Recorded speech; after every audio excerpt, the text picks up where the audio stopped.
In the deepest shadows of Middle-earth's history, where the music of creation still echoes faintly through the halls of memory, there exists a tale of a weapon so terrible, so utterly destructive in its potential, that even the Dark Lord Sauron, master of all malice and corruption, dared not unleash its full power upon the world. This is the story of the One Ring itself, not as the instrument of domination that many know it to be, but as the forbidden weapon that contained within its golden circle a force so catastrophic that its complete awakening would have unmade not only Middle-earth, but the very foundations of Arda itself. To understand this deepest mystery, we must journey back through the mists of time, back beyond the War of the Ring, beyond even the forging of the Rings of Power, to the very dawn of creation when the Ainulindale, the music of the Ainur, first gave shape to all that would be. In that primordial symphony, each note carried within it the seeds of fate, and among those notes, dark and discordant, rang the theme of Melkor, he who would become Morgoth, the Black Enemy. Yet even in his rebellion against the harmony of Ilúvatar, Melkor's discord served a purpose greater than his malice. For from opposition comes strength, and from conflict the deeper beauty of resolution. It was Melkor who first taught the lesson that power, when concentrated and turned inward upon itself, becomes not strength but weakness, not creation but destruction. This lesson would echo through the ages, finding its most perfect and terrible expression in the golden band that Sauron wrought in the fires of Mount Doom.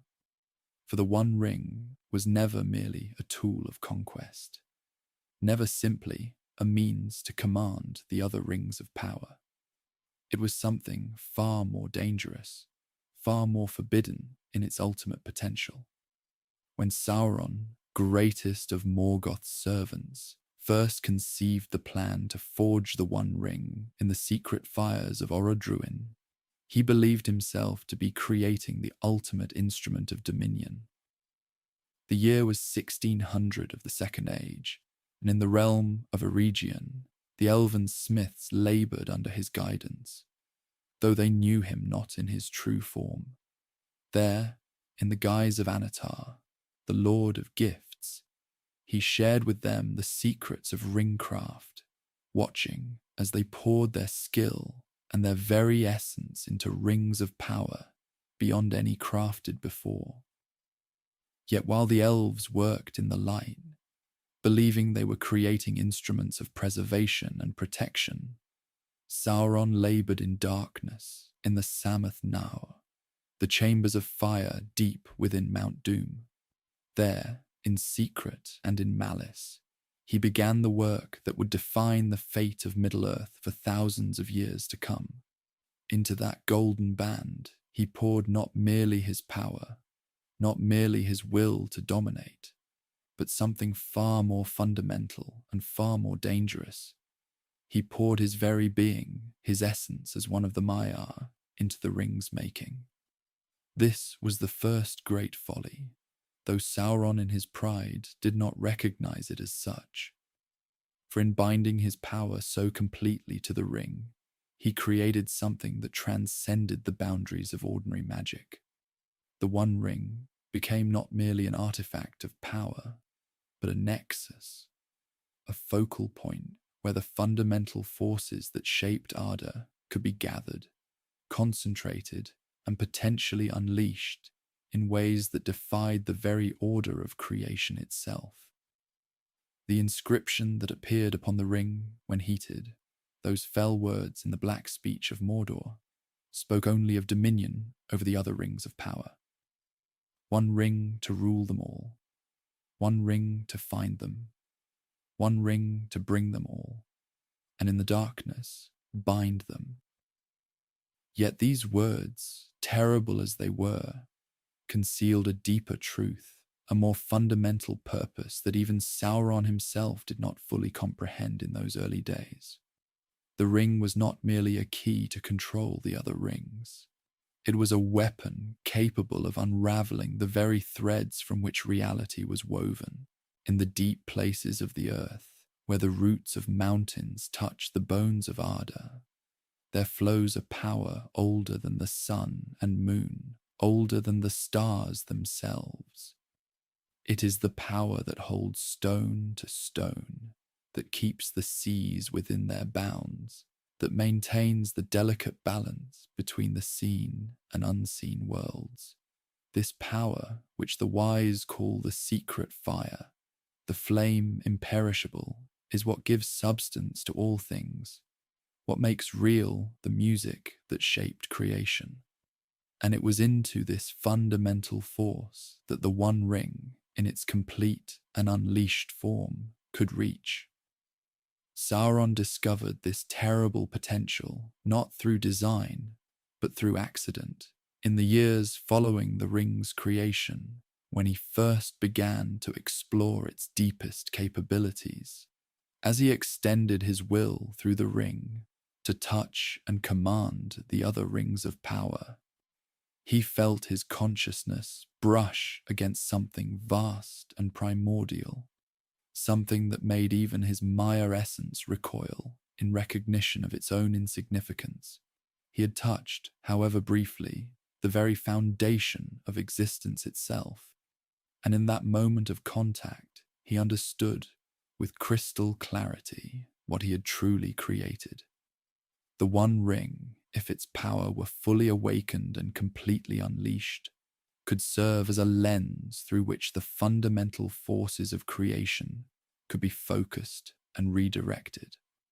Not merely the power to dominate minds or command armies, not merely the strength to topple kingdoms or reshape landscapes, but the ability to alter the basic laws that governed reality itself. With such power, one could unmake the barriers between the seen and unseen worlds, could tear holes in the fabric of time itself, could even challenge the authority of Ilúvatar by rewriting the fundamental harmonies that gave structure to existence. This was the forbidden weapon that lay dormant within the Golden Circle, and this was why Sauron, for all his malice and ambition, never dared to fully awaken its deepest potential. For he understood, with the wisdom of one of the Maiar who had participated in the creation of Arda, that such power could not be controlled, could not be directed toward any specific end. To unleash the ring's ultimate capability would be to invite chaos on a scale that would consume not only his enemies, but himself. Not only Middle-earth, but all of Arda, and perhaps even threaten the foundations of Ea itself, the universe that contained all created things. Instead, Sauron learned to use only the surface of the ring's power, to draw upon its ability to dominate and control without delving into its deeper, more catastrophic potential. He became a master of restraint, born not of wisdom, but of fear, wielding a weapon of unimaginable destruction, with the caution of one who knew that a single misstep could unravel everything he sought to rule. This self-imposed limitation became both his greatest strength and his ultimate weakness. For while it allowed him to maintain his dominion for long ages, it also meant that the full power of his greatest creation remained forever beyond his reach. The other rings of power, beautiful and mighty as they were, served as both extensions of the One Ring's influence and as safeguards against its complete awakening. Each of the lesser rings acted as a kind of anchor, a point of stability that helped to contain and channel the One Ring's power in manageable ways. The three rings of the elves, untouched by Sauron's hand but still bound to the One, through the very nature of their creation, served as particularly strong stabilizers, their power of preservation and protection creating a counterbalance to the One Ring's potential for destruction. This delicate equilibrium persisted through the long years of the Second Age, as Sauron built his power in Mordor and extended his influence across Middle-earth. The ring remained his most precious possession, never far from his hand, its weight both literal and metaphorical, growing heavier with each passing year. For though he wore it openly and used its power to terrible effect, he carried always the knowledge of what greater destruction it could wreak, and the constant tension of restraining himself from reaching for that ultimate, forbidden potential. The weight of this knowledge pressed upon Sauron through the turning of the ages like a stone upon the heart.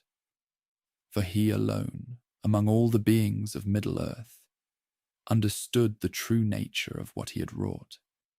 Even as he marshaled his armies and extended his dominion across the lands of shadow, even as he bent kings and kingdoms to his will through the power of the golden band upon his finger, there remained always that whisper in the depths of his mind, that call toward the deeper darkness that lay coiled within his creation.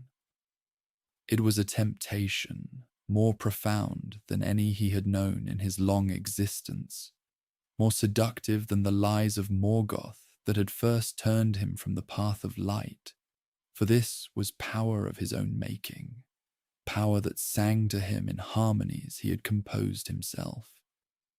Yet with each victory, won through the ring's more measured applications, with each city that fell before his armies, and each ruler who bent the knee in submission, Sauron felt not satisfaction, but a growing hunger for what remained untasted. The ring's surface power, mighty though it was, began to feel like a pale reflection of what might be achieved if only he dared to reach deeper, to grasp the full potential that pulsed like a second heartbeat within the golden metal. In the deep places of Barad-dûr, in chambers where no light came save the red glow of the ring itself, he would sometimes hold the band before him and feel the pull of that greater darkness, the promise of dominion not merely over Middle-earth, but over the very foundations of creation itself. But always, at the moment when temptation grew strongest, memory would return to him of those early days of the ring's forging, when he had felt the touch of powers beyond his comprehension, when he had sensed the presence of forces that preceded even the valor in their majesty and terror. These memories served as chains stronger than any metal, binding him to restraint even as his spirit yearned for the ultimate expression of his will. For Sauron, despite his fall into darkness, retained enough of his original nature as one of the Maiar to recognize when he stood before forces that transcended his understanding, and the deepest power of the One Ring was such a force. This internal struggle played out across the long centuries of his dominion, invisible to all who served him, yet fundamental to every choice he made, every strategy he pursued. His greatest servants, the Nazgûl themselves, sensed something of this tension in their master, though they lacked the wisdom or the will to comprehend its true nature. They felt only that their lord, for all his terrible power, carried within him a restraint that seemed to war against his own desires, a holding back that made him both more cautious and more dangerous than he might otherwise have been. The other powers of Middle-earth, the wise among the elves and the far-seeing among the Istari, perceived this restraint as well, though they interpreted it differently. Some believed it to be a sign of weakness, evidence that Sauron's power, great though it was, remained finite and could therefore be opposed. Others, wiser perhaps, sensed that his restraint masked something far more terrible than any force he had yet unleashed, and they were glad of whatever bonds held that greater darkness in check.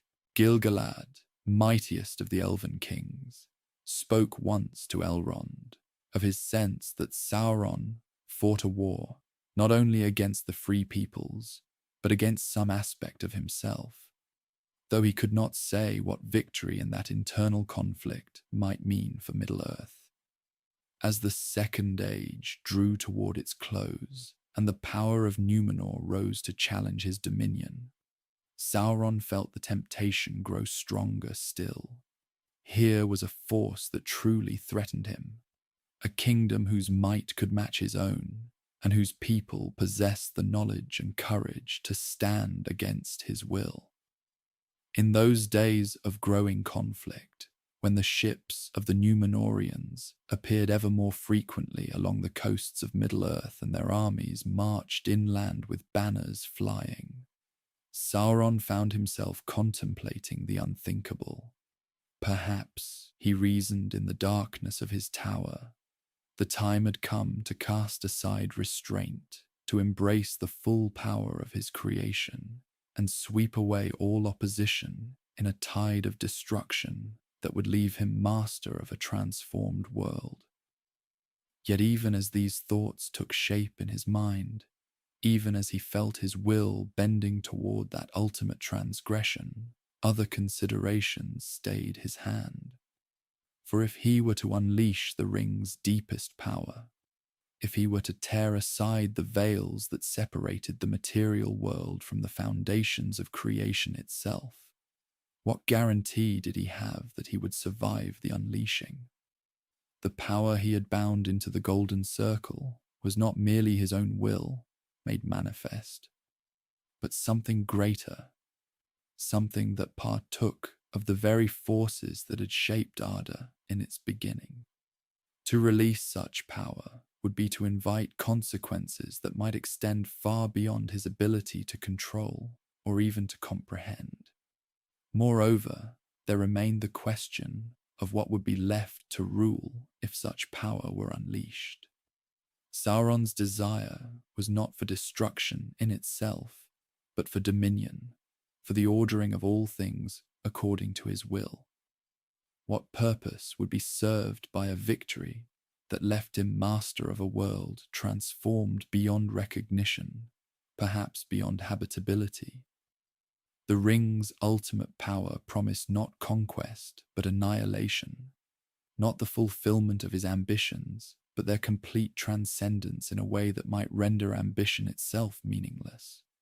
And so he chose once again the path of restraint, though it cost him dearly in those days when the forces of Númenor pressed him hard and his armies wavered before their advance.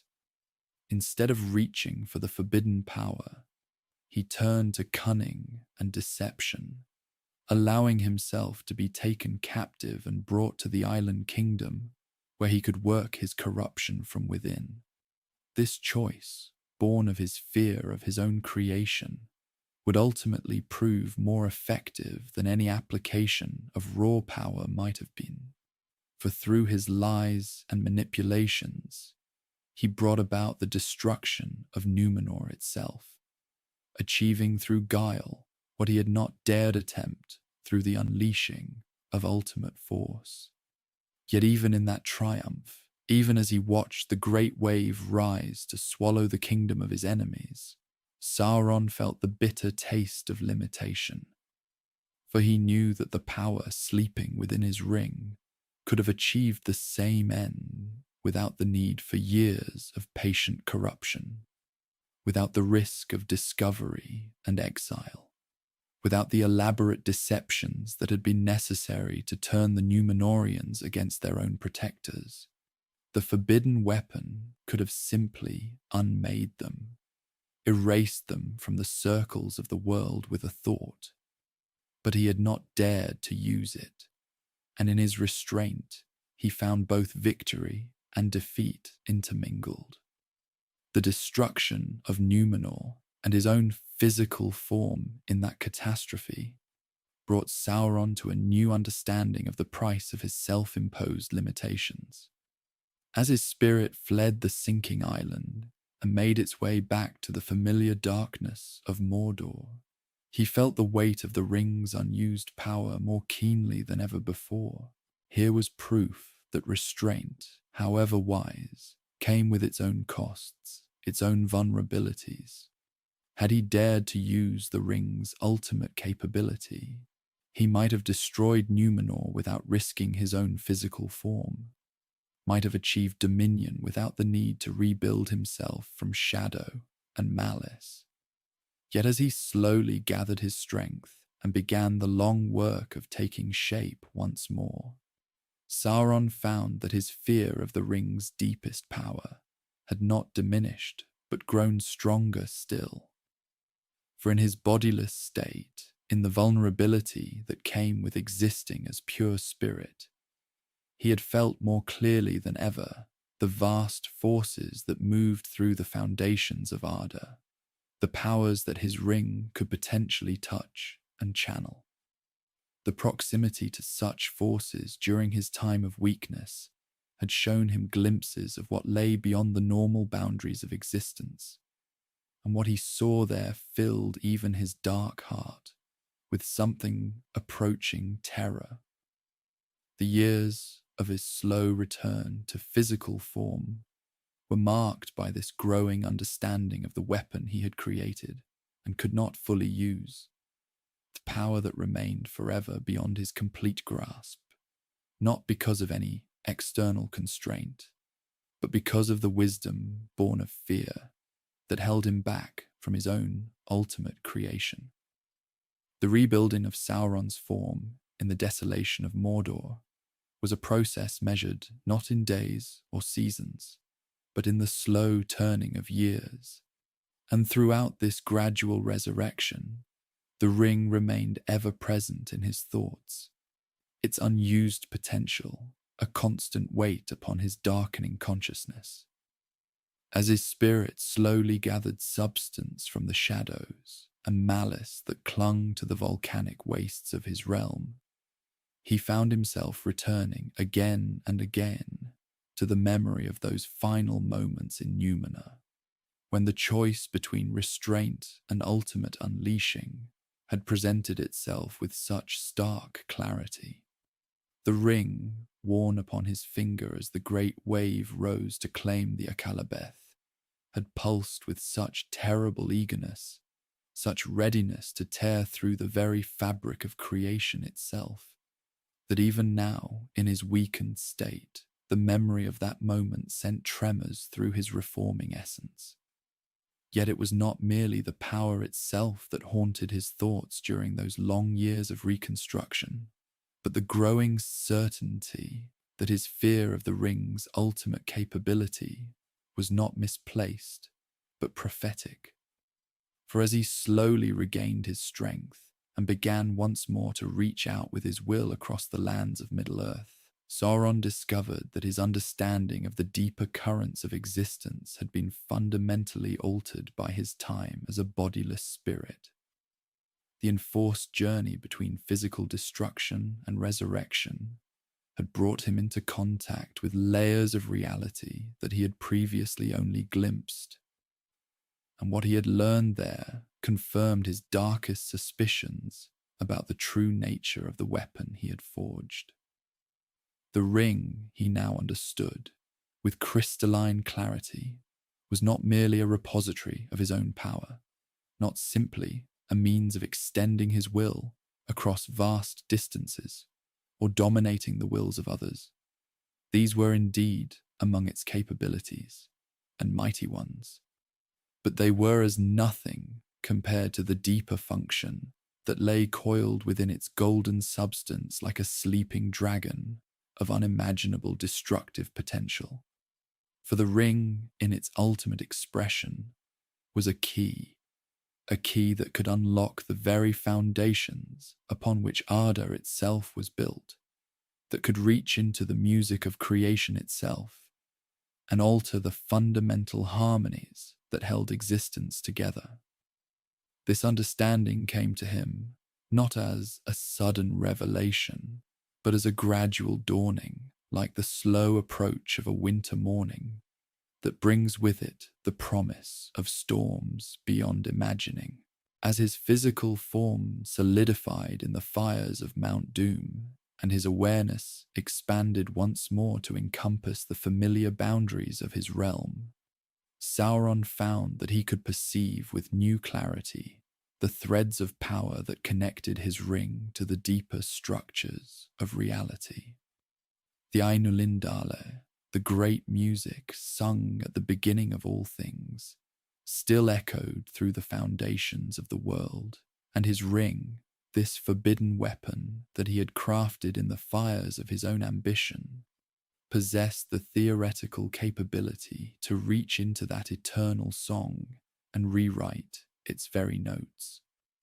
The implications of this discovery were so vast, so terrifying in their scope, that even Sauron, who had once stood among the mightiest of the Maiar in the halls of Ole, found himself paralyzed by the contemplation of what he had created. For to tamper with the music itself would be to risk not merely the destruction of Middle-earth or even of Arda, but the potential unmaking of existence itself, the reduction of all that was to the void that had preceded creation. Such power was beyond the rightful province of any being, save Eru himself, and the knowledge that he possessed even the theoretical means to attempt such cosmic vandalism filled Sauron with a dread that went deeper than any fear he had ever known. Yet this dread was intermingled with a terrible fascination, for the power called to him with a voice that grew stronger with each passing year of his renewed existence. As he began once more the work of gathering his servants and extending his influence across Middle-earth, Sauron found that the knowledge of what his ring could truly accomplish colored every decision, every strategy, every moment of his planning. The conventional tools of domination, armies and terror, corruption and deceit seemed suddenly petty and insufficient when measured against the ultimate weapon that rested always upon his finger, waiting for him to find the courage or the desperation to unleash its deepest capabilities. The creation of the Nazgul, those 9 kings, reduced to shadows of their former selves by the power of the lesser rings, served in part as an experiment in the controlled application of the ring's more accessible powers. But even as Sauron watched his servants take shape as wraiths bound eternally to his will, he was acutely aware that what he was accomplishing was but the merest shadow of what might be possible. The Nazgul were mighty servants, terrible in their own right, but they were created through the ring's conventional capabilities, through powers that, while great, remained safely within the bounds of what was natural and permissible within the structure of Arda. The true forbidden weapon, the capability to reach into the music itself, remained untouched, unused, growing ever more terrible in its potential as the centuries passed, and Sauron's understanding of its nature deepened. For he had come to realize that the power was not merely destructive, but transformative in ways that defied comprehension. The ring could, in theory, rewrite not just the present, but the very past itself, could alter the fundamental laws that governed existence, could reshape reality according to his will, in ways that would make his current dominion over Middle-earth seem like a child's game played with wooden toys. Yet with this growing understanding came an equally growing certainty that to use such power would be to invite consequences beyond his ability to predict or control. The music of creation was not some simple mechanism that could be adjusted and fine-tuned according to his desires, but a living thing, a cosmic symphony of such complexity and interconnectedness that even the smallest alteration might cascade outward in ways that could ultimately destroy the very reality he sought to remake. To touch the music would be to risk becoming lost within it, absorbed into forces so vast and fundamental that even his mighty will might be overwhelmed and scattered like dust before a hurricane. This understanding created within Sauron a profound internal conflict that would define the remainder of his existence in Middle-earth. On one hand, the conventional path of conquest and domination that he had pursued for millennia continued to show promise, continued to offer the possibility of ultimate victory through patience and cunning and the gradual corruption of his enemies. On the other hand, the knowledge that he possessed the means to achieve instantaneous and total victory through the unleashing of his ring's ultimate power created a constant temptation, a whisper in the depths of his consciousness that grew stronger with each setback, each delay, each moment when his conventional methods proved insufficient to his needs. The long years of the Third Age became for Sauron a delicate balance between ambition and restraint, between the desire for immediate gratification and the wisdom born of cosmic terror. As he rebuilt his armies and extended his influence, as he sent forth his servants to corrupt and deceive, as he waged his careful war against the free peoples of Middle-earth, the ring upon his finger pulsed with unused potential, a constant reminder of the ultimate choice that awaited him. The choice between the patient path of conventional conquest and the terrifying leap into powers that might remake or unmake existence itself. The weight of this knowledge began to manifest in subtle changes to Sauron's methods and demeanor as the Third Age progressed toward its climax.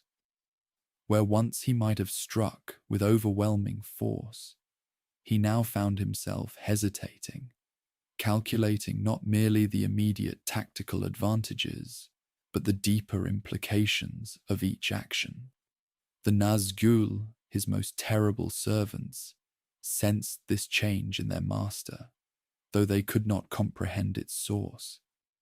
They felt the tremor of uncertainty that ran beneath his commands, the slight delay between thought and action that had never existed before. Even his orcs, creatures of base instinct and simple malice, began to notice that their Dark Lord's rage, while still terrible to behold, now carried with it an undertone of something that might almost have been called melancholy. For Sauron had begun to understand that his very power had become his prison, that the ultimate weapon he carried had transformed from a tool of liberation into a burden of cosmic responsibility. The temptation grew strongest during moments of greatest frustration, when his carefully laid plans encountered unexpected resistance, or when the stubborn courage of men and elves threatened to undo years of patient work. During the siege of Minas Tirith, as he watched his vast armies break themselves against the white walls of Gondor's greatest city, the thought came to him with crystalline clarity that a single exertion of the ring's ultimate power could end not merely this battle, but all battles forever. He could reach back through the threads of time and ensure that Isildur's hand had been stayed at the Samath Naur, that the ring had never been cut from his finger, that his first defeat had never occurred. He could rewrite the very foundations of the Third Age, could make it so that Gondor and Rohan had never existed, that the elves had already departed Middle-earth in defeat, that only his will shaped the destiny of all living things. Yet even as these thoughts arose, so too did the memory of what he had learned in his deepest meditations upon the ring's nature. To alter the past would be to create ripples that might extend beyond Middle-earth itself, might touch the undying lands, might even reach into the timeless halls, where Eru Ilúvatar dwelt beyond the circles of the world. The consequences could cascade through the music of creation in ways that might ultimately result in his own undoing, might trap him in paradoxes of causation that even his mighty intellect could not unravel. Worse still, to use such power might attract the attention of forces that had remained quiescent since the elder days, might awaken the valor to direct intervention, might even compel the One himself to reshape the world once more, as he had done when Númenor fell beneath the waves. So Sauron endured, fought his war with conventional means, accepted the defeats and setbacks that came with relying upon armies of flesh and steel, rather than the unlimited power that pulsed always at his fingertips. He watched as Gandalf the Grey returned as Gandalf the White, recognized in this transformation the hand of powers beyond Middle-earth, yet still did not dare to respond with the ultimate force at his disposal. He felt the approach of Aragorn, son of Arathorn, heir of Isildur, and though every instinct screamed at him to reach back through time and prevent the very bloodline that had produced this threat, he held his hand and relied instead upon the mouth of Sauron and the conventional terror of his armies.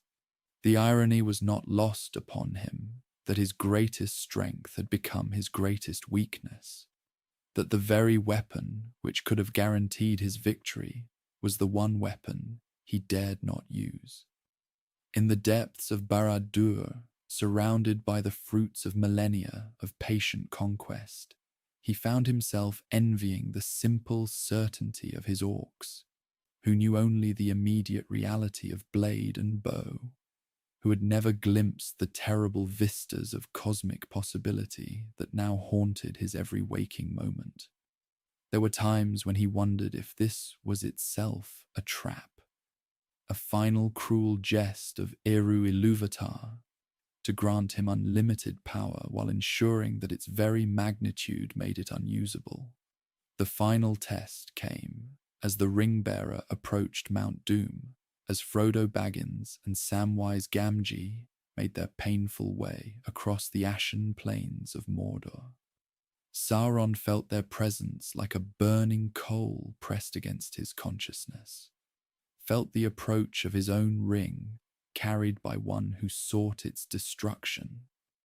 In those final hours, as his armies were scattered at the Black Gate, and defeat seemed to close around him like the jaws of some vast trap, the temptation to use the ring's ultimate power reached its crescendo. He could still prevent this ending, could still reach out with forces beyond mortal comprehension, and ensure that the hobbits never reached the Samath Naur. He could remake the entire course of events, could ensure that the ring was never found in Gollum's cave, that Bilbo Baggins never stumbled upon it in the darkness beneath the misty mountains. Yet still he hesitated, still the weight of cosmic responsibility held his hand. For he had come to understand that some victories were too complete, some powers too absolute.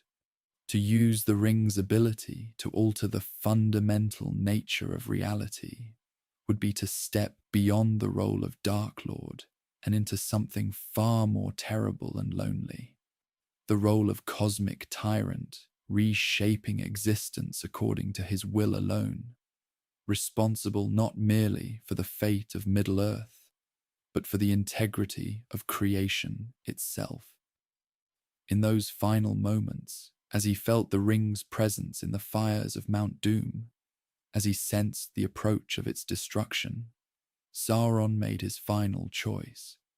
He would not use the ultimate power. He would accept defeat rather than risk the unmaking of everything he had sought to rule. When the ring was destroyed, when his physical form was scattered and his power broken, there was perhaps a strange relief mingled with his anguish.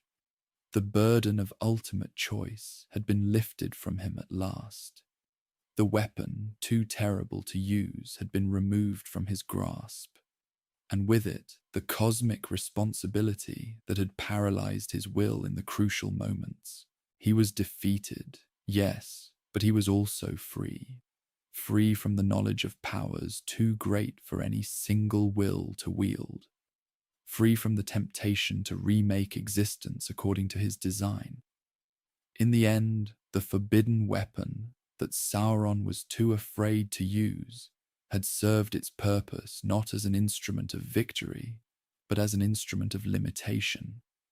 A reminder that some powers are too great for any being to possess, that the ultimate corruption is not the desire to rule others, but the desire to rule reality itself.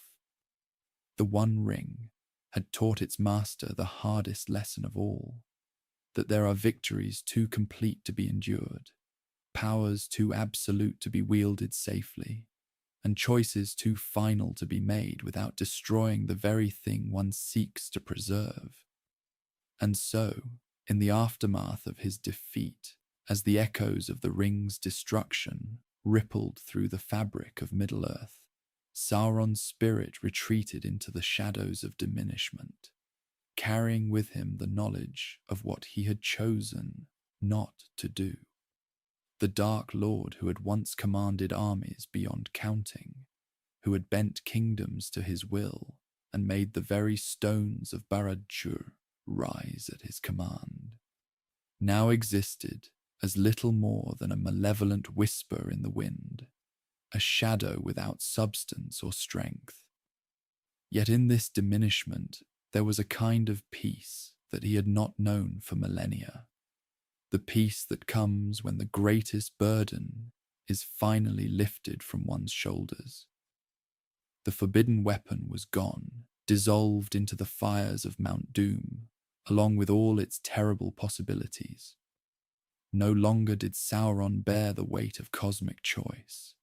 No longer did he feel the ring's whispered temptations urging him toward powers that would remake the very foundations of existence.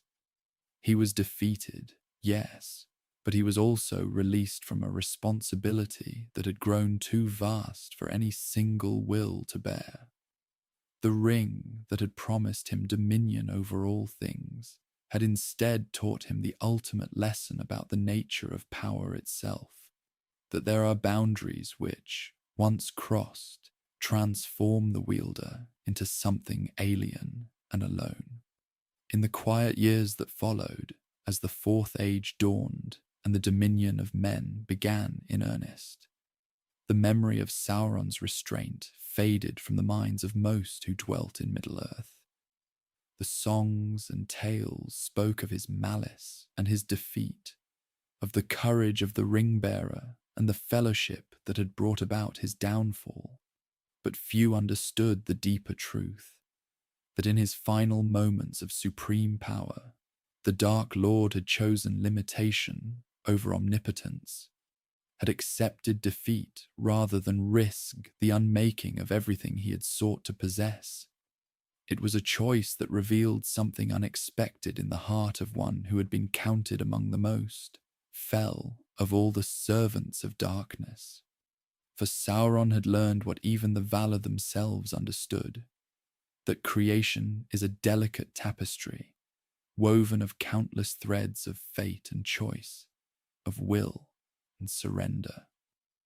To pull too forcefully upon any single thread, to attempt to reweave the pattern according to one's own design, was to risk unraveling the whole. The ring had offered him the power to do exactly that, to become not merely a ruler, but a cosmic editor, rewriting the story of existence according to his will. And in the end, he had found that prospect more terrifying than defeat itself. The elves, in their wisdom, perhaps understood this truth better than most. As they prepared for their final departures from the Grey Havens, as they looked back upon the long ages of their involvement in the affairs of Middle-earth, they recognized in Sauron's final restraint something that spoke to their own deepest fears. They too had possessed great power. They too had been tempted to shape the world according to their desires. But they had learned through long ages of joy and sorrow that the greatest wisdom lay not in the exercise of power, but in knowing when to refrain from using it.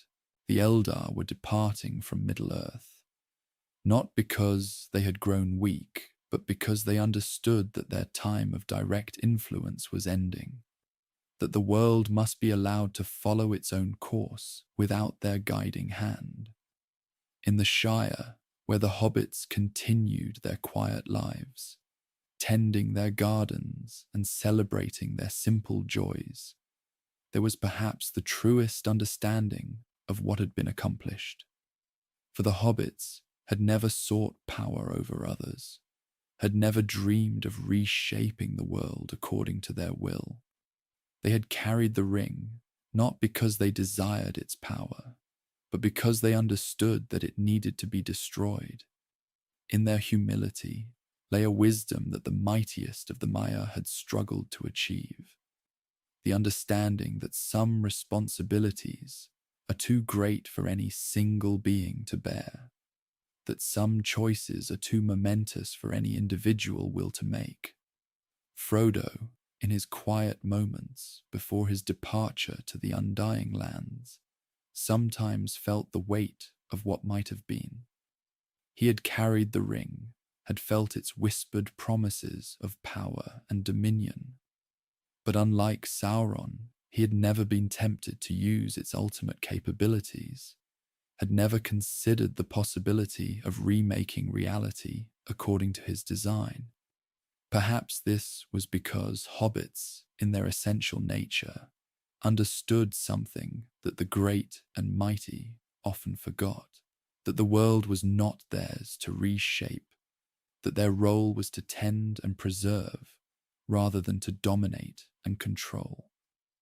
The irony was profound and bitter. Sauron, who had spent millennia accumulating power and influence, who had sought to bring all things under his dominion, had possessed in his final moments a weapon that could have given him everything he had ever desired.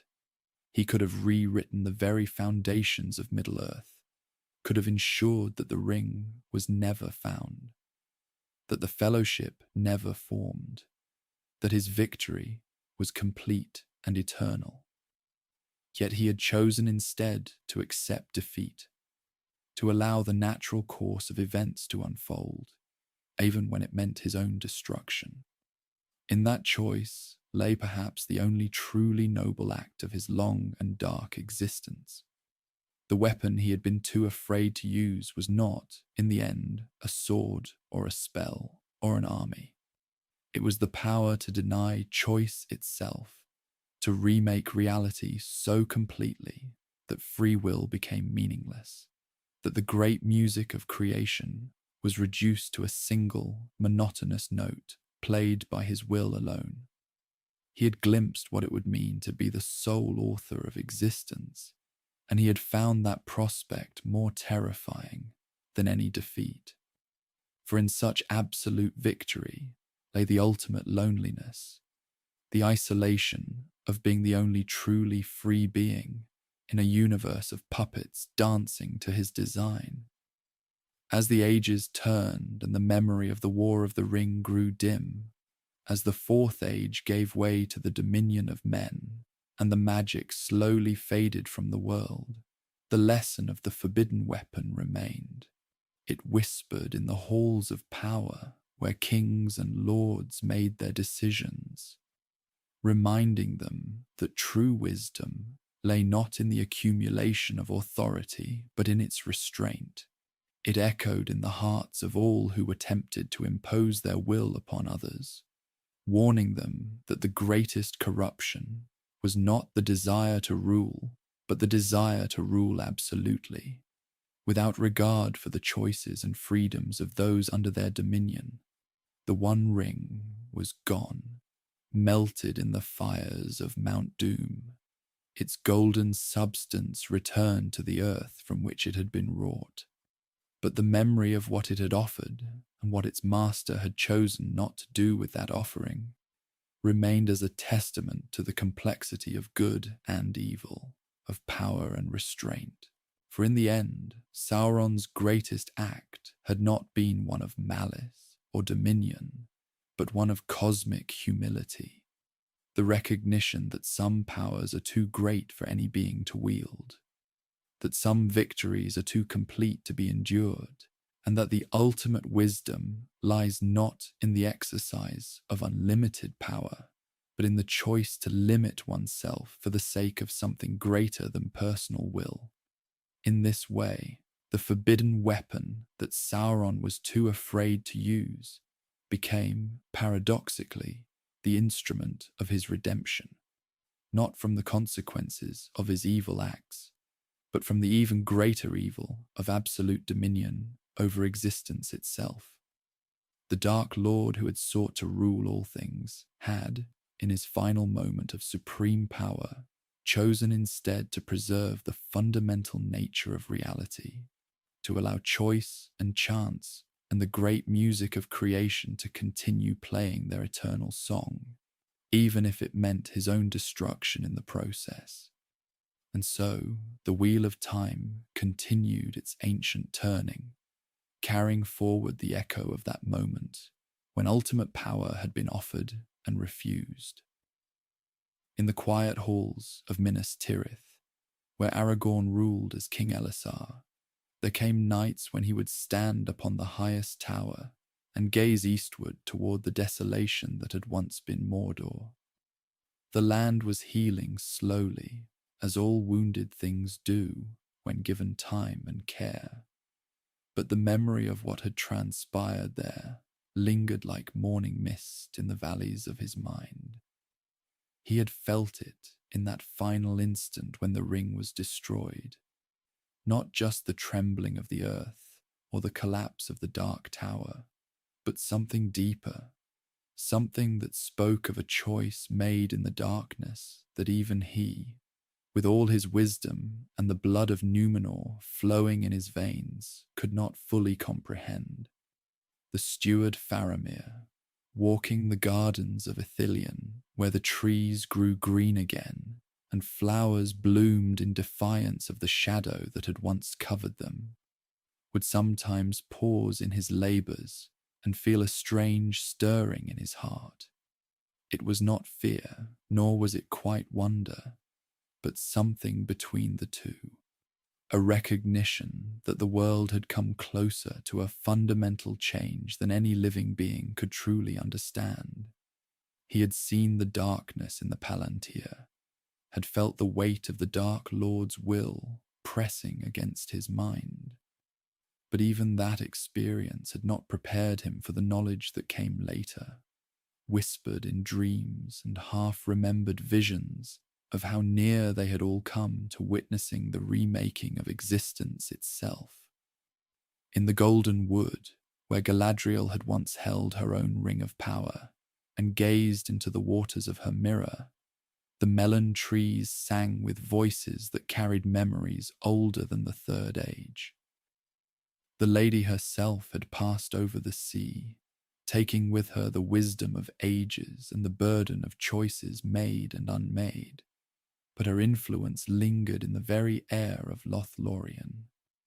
The elves who remained spoke in hushed tones of the night when they had felt the fundamental structures of reality strain and bend, as if the very laws that governed the movement of stars and the turning of seasons had been called into question by a will powerful enough to rewrite them entirely.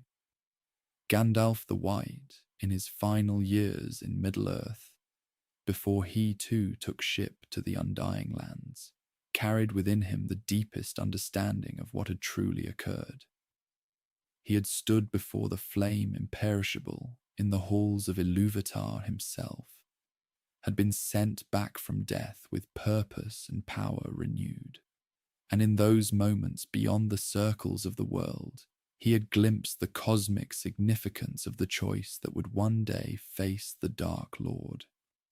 The wizard knew, as perhaps no other being in Middle-earth could know, that the refusal to use absolute power was not weakness, but the highest form of strength, the strength to preserve the very foundations upon which choice and freedom and the possibility of redemption rested.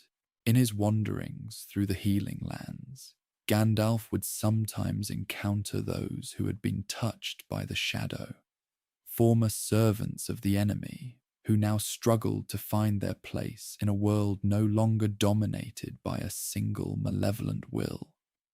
To these lost souls, he would speak gently of the nature of power and the wisdom of restraint, though he never revealed the full truth of what their former master had chosen in his final moments of supremacy.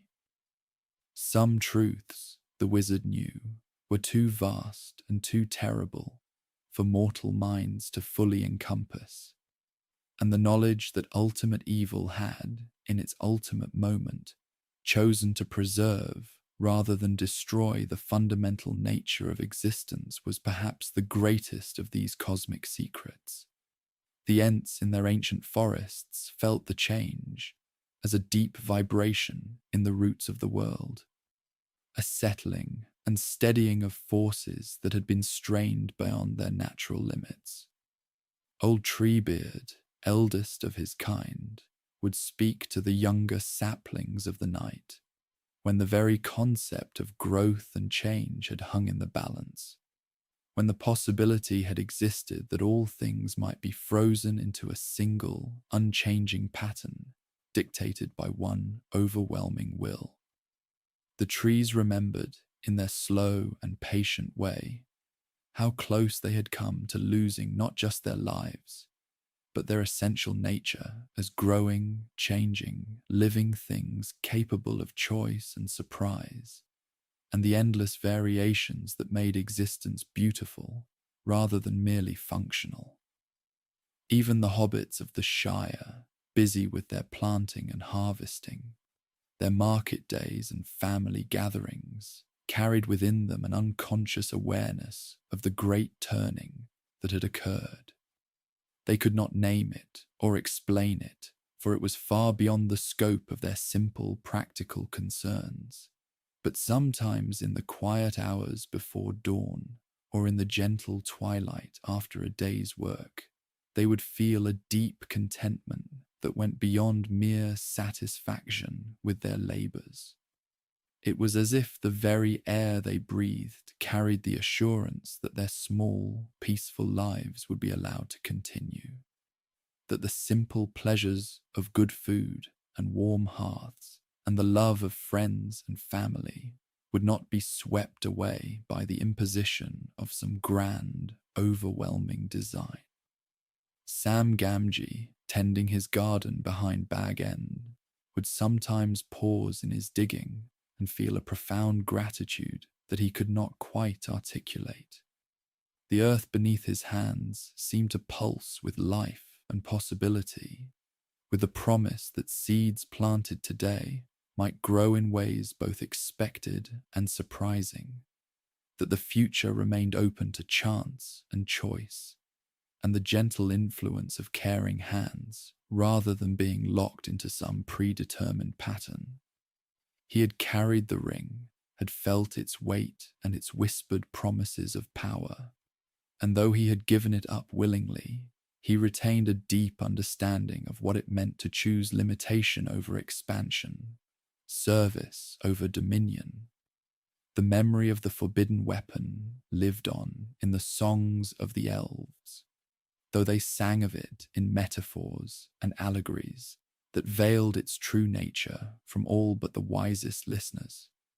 They told of a great king who had been offered the power to remake his kingdom according to his perfect vision, but who had chosen instead to allow his subjects to remain free. even if it meant accepting the imperfections and sorrows that freedom inevitably brought. They sang of a master craftsman who had been given the chance to create a work of art so perfect that it would render all other beauty meaningless, but who had broken his tools rather than diminish the diversity of creation. These songs carried the essence of the truth without revealing its cosmic scope, preserving the lesson while protecting the minds of those who heard them from knowledge too vast for mortal comprehension. In the deep places of the earth, where the roots of mountains reached down toward the foundations of the world, the very stones themselves bore witness to the moment when absolute power had been offered and refused. The dwarves, delving ever deeper in their search for precious metals and gems, sometimes uncovered chambers where the rock itself seemed to sing with harmonies that spoke of preservation rather than transformation, of the choice to maintain rather than remake. These discoveries they kept secret, recognizing in their craftsman's wisdom that some knowledge was too precious and too dangerous to be widely shared. But they incorporated the essence of what they found into their finest works, creating objects of beauty that carried within them the memory of cosmic restraint. The great libraries of Gondor, where the lore masters preserved the histories and wisdom of ages past, gradually accumulated fragments of the truth. Scholars working in the deep archives would sometimes discover references to the Great Refusal or the moment of cosmic choice, though these references were always oblique and metaphorical, embedded in texts that spoke of other matters entirely. Slowly, over the generations, a picture began to emerge of something that had occurred at the end of the Third Age, something that went far beyond the mere destruction of a Dark Lord and the restoration of a kingdom. But the full truth remained elusive, preserved perhaps in the memories of those who had passed over the sea, or hidden in texts too dangerous to be openly studied. And in this gradual accumulation of partial knowledge, in this slow recognition of a truth too vast for any single mind to fully grasp, lay perhaps the greatest wisdom of all. For the story of the forbidden weapon that Sauron was too afraid to use became not just a tale of cosmic restraint, but a continuing lesson in the nature of knowledge itself, the understanding that some truths must be approached gradually, with humility and care, lest their full weight crush the minds that encounter them.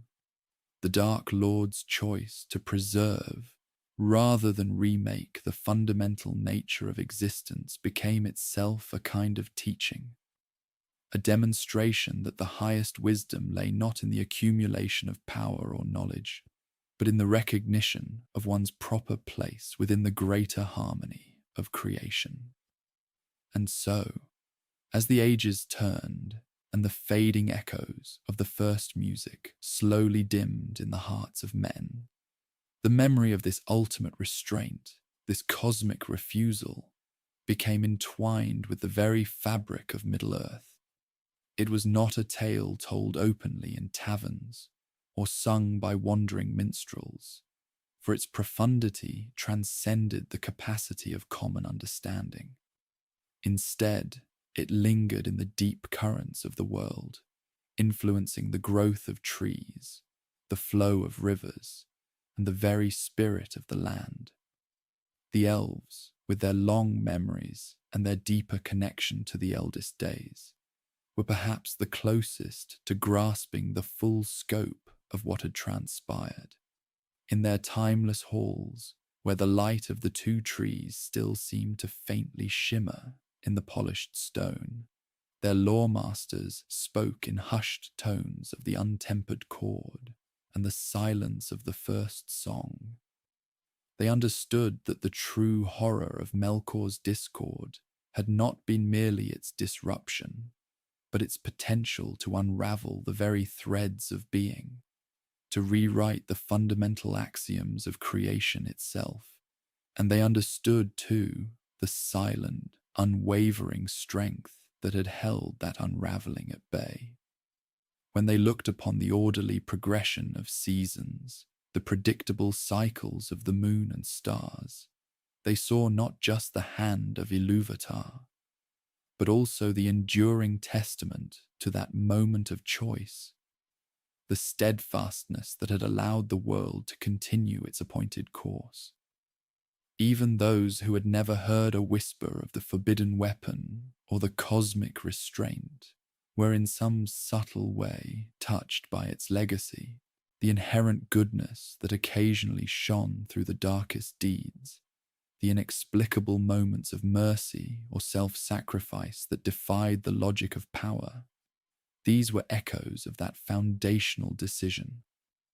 For if even the greatest of the rebellious spirits had, in a moment of ultimate reckoning, chosen preservation over annihilation, then perhaps the capacity for such choice resided, however faintly, within all sentient beings.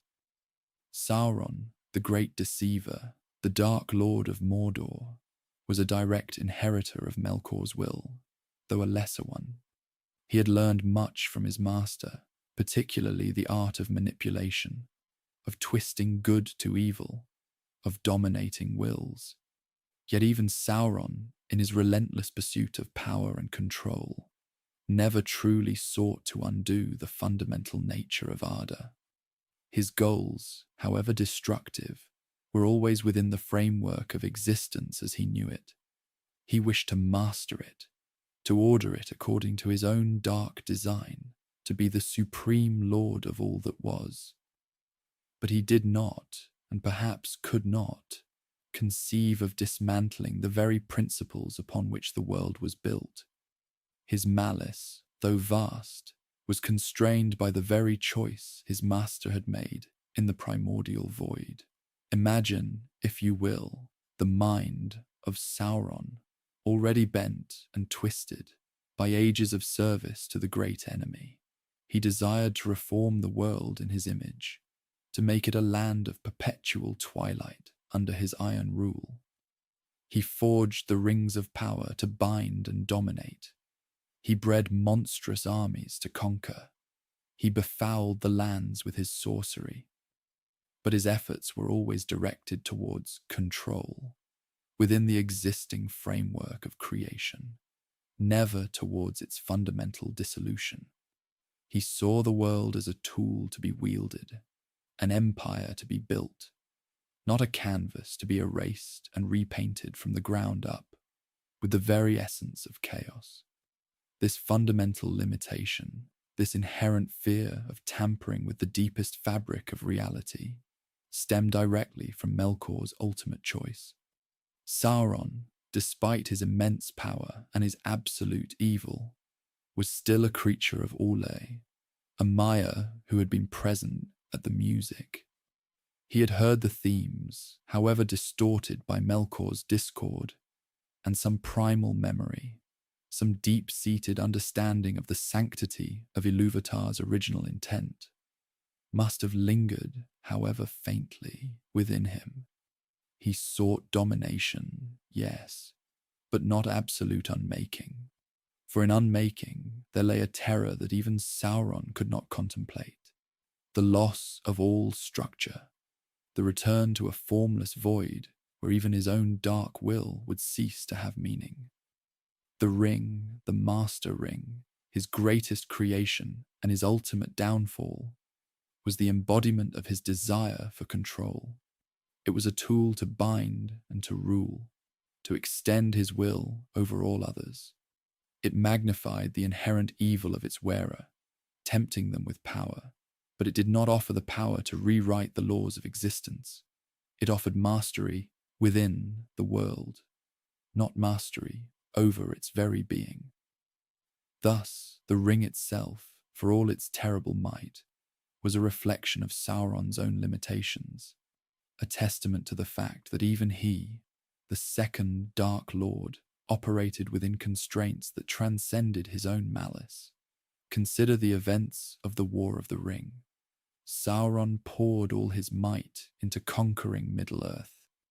He unleashed armies of orcs, trolls, and Nazgul.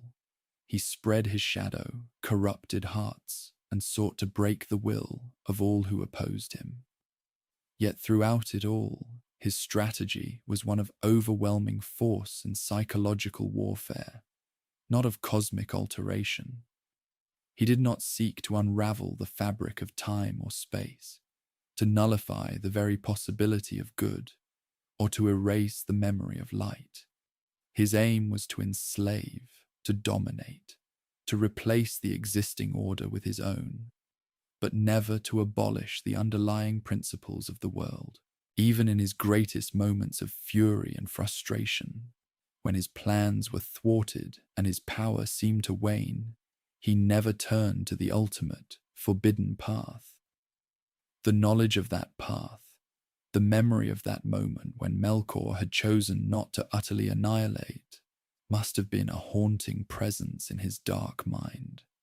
It was a line he dared not cross, a power too terrible to wield, not because he lacked the will to be destructive, but because the very concept of total unmaking was anathema to even his corrupted being.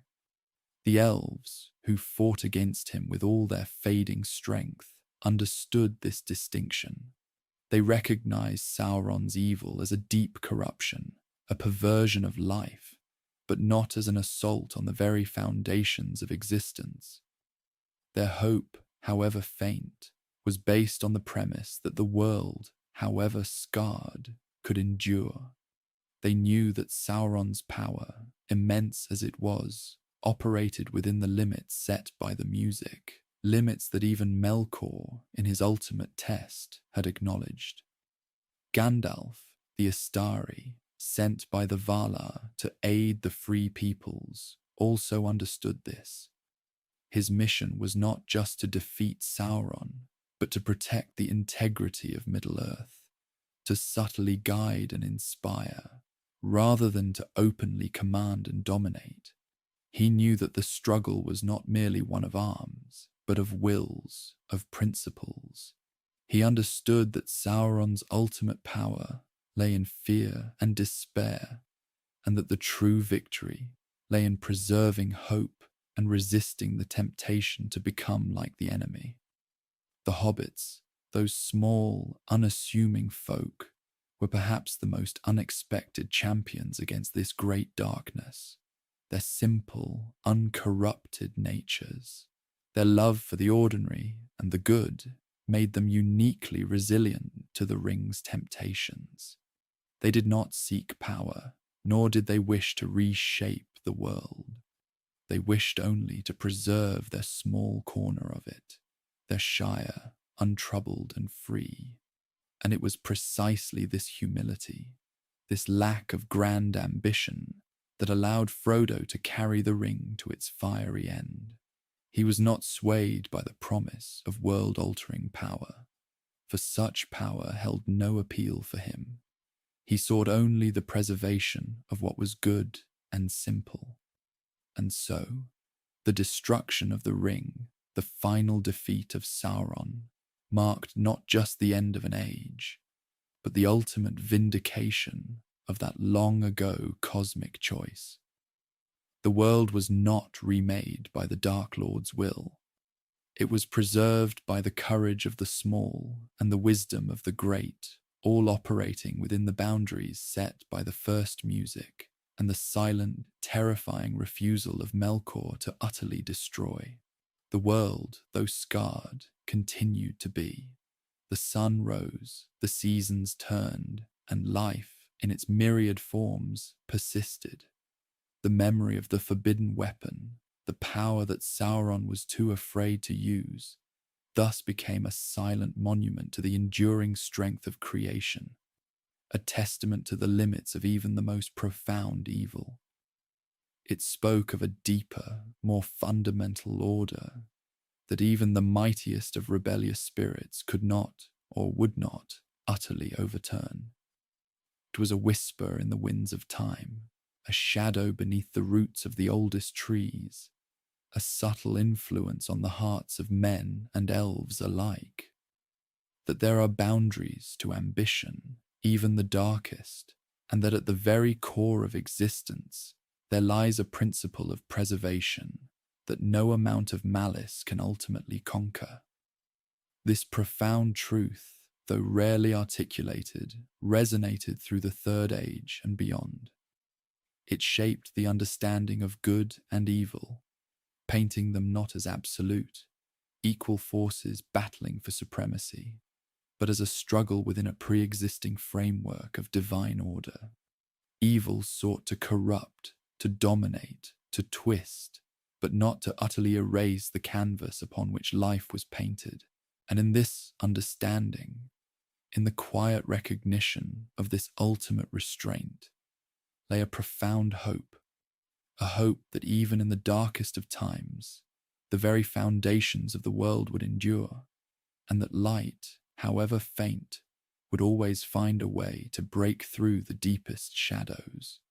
The story of the forbidden weapon became, in essence, the silent epic of creation's resilience, of the enduring choice for being over nothingness, a choice made by the first Dark Lord and respected, however unwillingly, by his successor. It was the ultimate, untold tale of Middle-earth, woven into the very fabric of its existence, a constant, gentle reminder that even the most destructive wills operate within the boundaries of a greater, more profound harmony. And so, as the ages turned and passed, this unspoken truth, this profound understanding of Melkor's ultimate boundary, continued to subtly shape the narrative of Middle-earth, even as the direct memory of those ancient days faded into myth and legend. It was a truth that whispered through the leaves of Mirkwood, rippled through the waters of the Anduin, and resonated in the ancient stones of Minas Tirith. It was a foundational principle upon which all other struggles, all other hopes and fears were ultimately built. For without this fundamental restraint on absolute destruction, what hope could there ever truly be for any victory, however hard won? Consider the Noldor, those proud elves who journeyed from Valinor to Middle-earth in pursuit of Morgoth, driven by a thirst for vengeance and a desire to reclaim the Silmarils. Their long struggle, their many defeats and fleeting triumphs, would have been utterly meaningless had Morgoth possessed the will to simply unmake the very substance of Arda itself. Their heroism, their sacrifices, their long defeat, and their eventual fading were all predicated on the continued existence of the world, however scarred and diminished. They fought to preserve, to reclaim, to restore, not merely to witness the void. Even Feanor, in his fiery pride and terrible oath, desired to possess and to create, not to utterly obliterate. He wished to hold the light, not to extinguish all light everywhere. And what of the Valar themselves, those mighty powers who were summoned into being to shape and guard Arda? Their long watch, their occasional interventions, their ultimate decision to withdraw from direct involvement after the downfall of Númenor, all of these actions were undertaken with the understanding that Arda, though subject to corruption and change, would persist. Their purpose was to guide, to heal, to maintain the harmony of the music, not to rebuild from a primordial nothingness. Their patience, their sorrow, their enduring love for the children of Ilúvatar, all spoke to a belief in the inherent worth and continued existence of the world they had helped to sing into being. Had Melkor truly been willing to reduce all to a formless void, the Valar's task would have been an endless, futile recreation. A battle against an enemy who wished for no battle, but only for an end to all things. Instead, they faced a foe who wished to dominate, to control, to twist the existing forms to his own dark will, but never to utterly unmake them. The very concept of the long defeat, a central theme in the history of the elves, and indeed of all free peoples of Middle-earth, finds its deep roots in this fundamental understanding. It is a recognition that evil, particularly in the form of Morgoth and later Sauron, cannot be utterly destroyed in the world, but can only be resisted, contained, and diminished. It is a slow, grinding attrition, a constant vigilance against the encroaching shadow. But the long defeat is not a defeat into oblivion. It is a defeat within the ongoing narrative of existence. It implies that there is always something left to defend, something to preserve, some glimmer of light that endures even as the shadows lengthen. This resilience, this capacity for endurance, derived ultimately from the creation itself and the unspoken limitations of its greatest rebel. Even the very nature of evil, as depicted by Tolkien, particularly in the later ages, reflects this underlying principle. Sauron, Morgoth's greatest lieutenant and successor, was a master of corruption, of deceit, of domination. He sought to impose order through tyranny, to bend all wills to his own, to subjugate and enslave. But he did not seek to annihilate. His vast armies, his terrible fortifications, his relentless pursuit of power, all were directed towards the mastery of Middle-earth, not its complete erasure. He sought to be the lord of an extant world, however dark and twisted, not the emperor of a void. His fear of the valor, his fear of a direct confrontation with the fundamental forces of creation, hinted at his own understanding of these deeper boundaries. He understood, perhaps more acutely than any other, the limits of his master's dark ambition, and thus, by extension, the limits of his own. The Ring of Power itself, Sauron's greatest instrument of domination, embodies this principle. It was a tool of control, designed to bind and corrupt, to amplify the will of its wearer, and to subjugate the wills of others. It did not possess the power to unmake the very fabric of existence. Its influence was insidious, its power immense, but it operated within the established framework of Arda. It could destroy individuals, corrupt kingdoms, and plunge vast regions into darkness, but it could not unravel the music of the Ainur. Its very existence, its function, was predicated on the continued existence of things to bind, wills to dominate, and a world to rule. It was a weapon of control, not of ultimate annihilation. This distinction, though subtle, is crucial to understanding the nature of the struggle against Sauron, and so, the quiet hope that permeated the hearts of the free peoples, even in the darkest hours of the War of the Ring, was not a blind optimism, but a profound, almost instinctual understanding of this truth. It was the hope that, despite the overwhelming power of Sauron, despite the seemingly insurmountable odds, the world itself would not be utterly consumed. It was the belief that the foundations laid by Ilúvatar, however assailed, would ultimately hold. This hope was not always articulated, not always consciously recognized, but it was there, a deep current flowing beneath the surface of all their struggles. It was the reason why people fought, why they sacrificed, why they dared to believe that a future, however uncertain, still existed beyond the shadow. The small acts of courage, the unexpected friendships, the unwavering loyalty, the simple kindnesses that blossomed even in the face of overwhelming despair. These were all manifestations of this deeper truth. They were tiny assertions of being, of goodness, of connection, against the vast, consuming will of Sauron.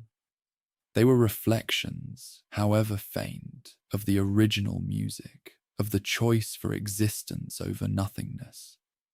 And in the end, it was these small, persistent acts that ultimately tipped the balance, aided by the workings of fate and the unforeseen interventions of the unseen hand.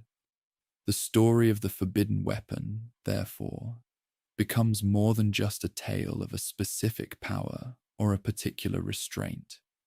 It becomes a metaphor for the enduring strength of creation itself. It speaks to the idea that even in the face of the most profound evil, there are limits, boundaries, and an inherent resilience within the very fabric of existence that cannot be utterly overcome.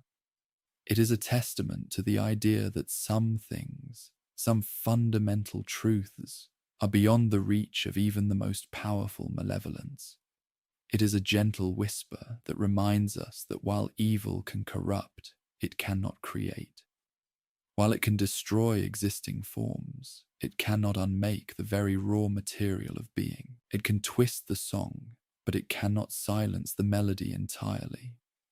And in that understanding, in that quiet recognition of the ultimate boundaries of darkness, there lies a profound peace, a deep sense of enduring hope that resonates through the ages, long after the great deeds are done, and the memory of the ring has faded into the realm of distant lore.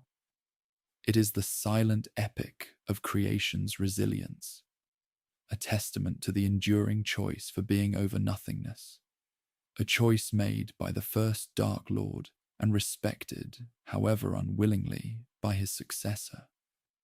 It is the ultimate, untold tale of Middle-earth, woven into the very fabric of its existence, a constant, gentle reminder that even the most destructive wills operate within the boundaries of a greater, more profound harmony. And this harmony, this resistance to utter annihilation, is the true forbidden weapon, a cosmic safeguard that allowed all subsequent stories, all joys and sorrows, all loves and losses, to unfold upon the enduring stage of Arda. It is the breath of life itself, unquenchable, persistent, and eternally present, even when veiled by the deepest shadows. And this breath of life, this inherent resilience of Arda, is not merely an abstract concept, but something deeply embedded in the very nature of its inhabitants. From the mightiest valor to the humblest hobbit, it is why, even in the deepest despair, hope could still flicker, a small, persistent flame against the encroaching night. Consider the elves, those firstborn children of Ilúvatar, whose very being was intertwined with the fate of Arda. Their long lives, their deep understanding of the world, their enduring memory, these were not merely gifts, but also a burden, for they witnessed the slow fading, the marring of the world, the relentless march of time. Yet, even as they lamented the passing of the elder days, as they felt the pull of the undying lands, they continued to create, to sing, to remember, to fight for the beauty that remained.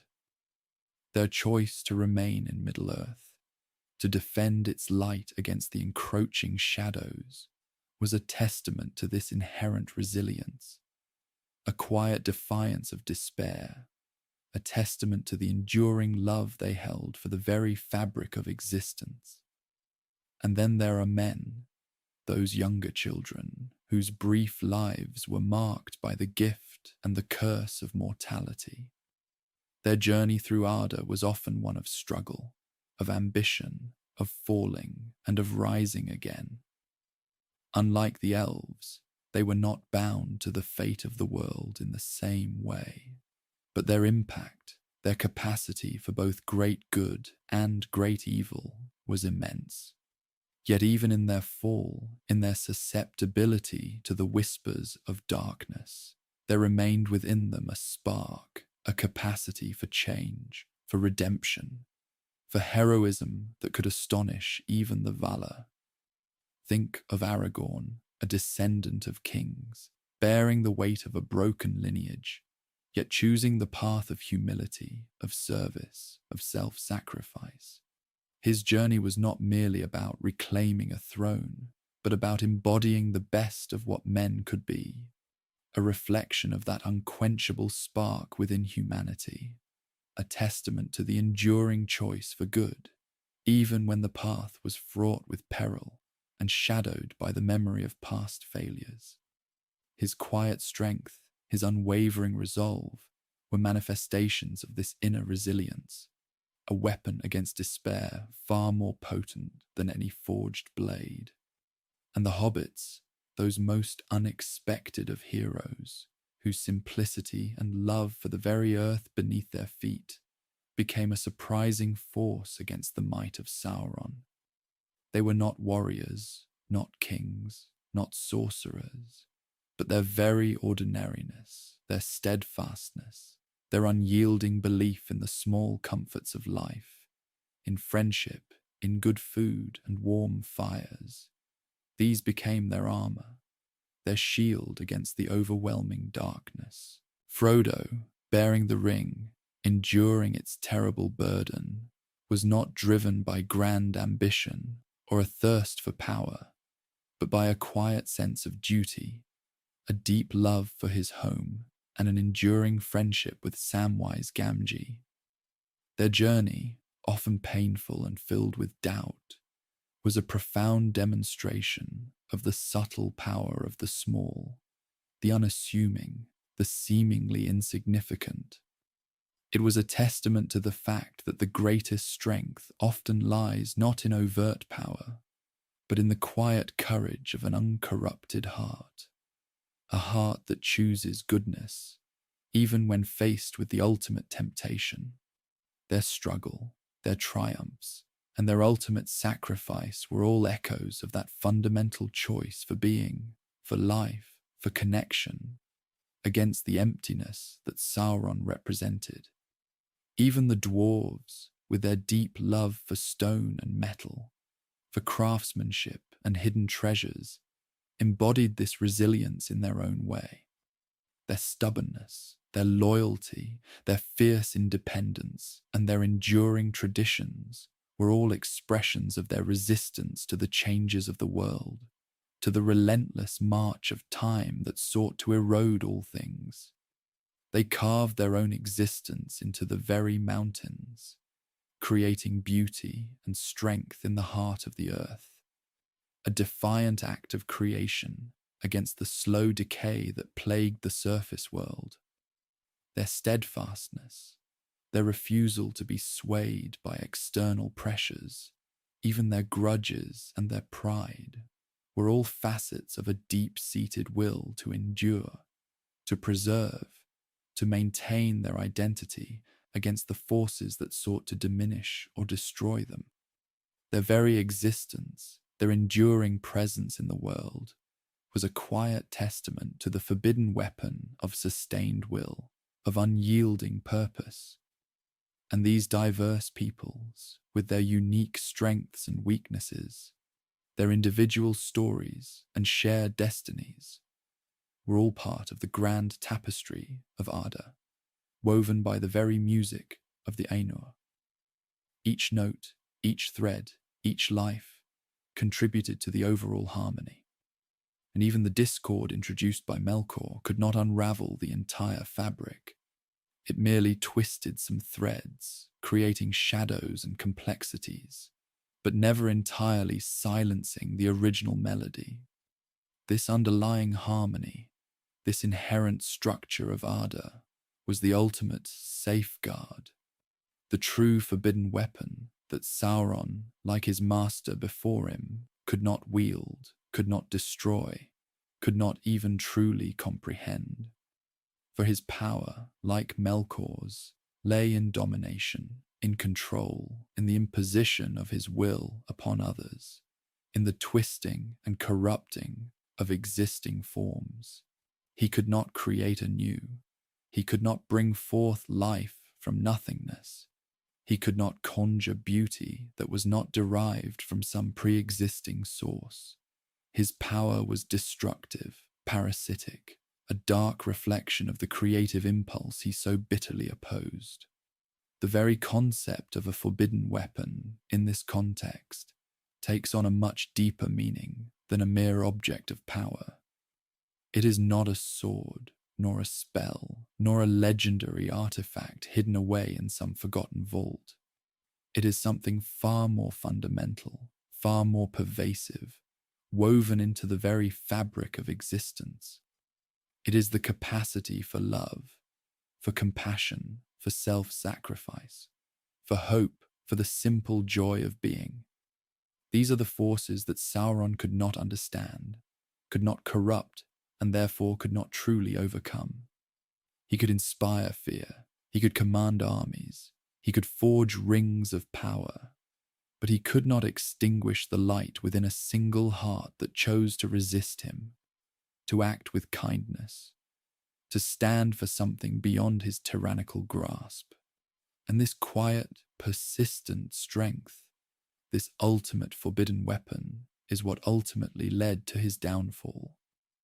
Not a direct confrontation of equal power, not a clash of military might, but the unexpected, the unforeseen, the seemingly insignificant acts of courage and loyalty from those he deemed beneath his notice. It was the simple, unwavering friendship between Frodo and Sam, the unexpected compassion of Faramir, the steadfast resolve of Aragorn, the quiet wisdom of Gandalf, the enduring spirit of the elves, the stubborn perseverance of the dwarves. These were the true weapons against his darkness, the forces that operated outside of his calculations, beyond his comprehension. They were the echoes of the original music, the assertions of free will against his desire for absolute control, the gentle but unyielding resistance of life itself against the encroaching void. The story of Sauron's rise and fall, therefore, becomes a profound meditation on the limitations of evil. It demonstrates that while evil can inflict immense suffering, while it can corrupt and destroy, it cannot ultimately triumph over the fundamental goodness and resilience of creation.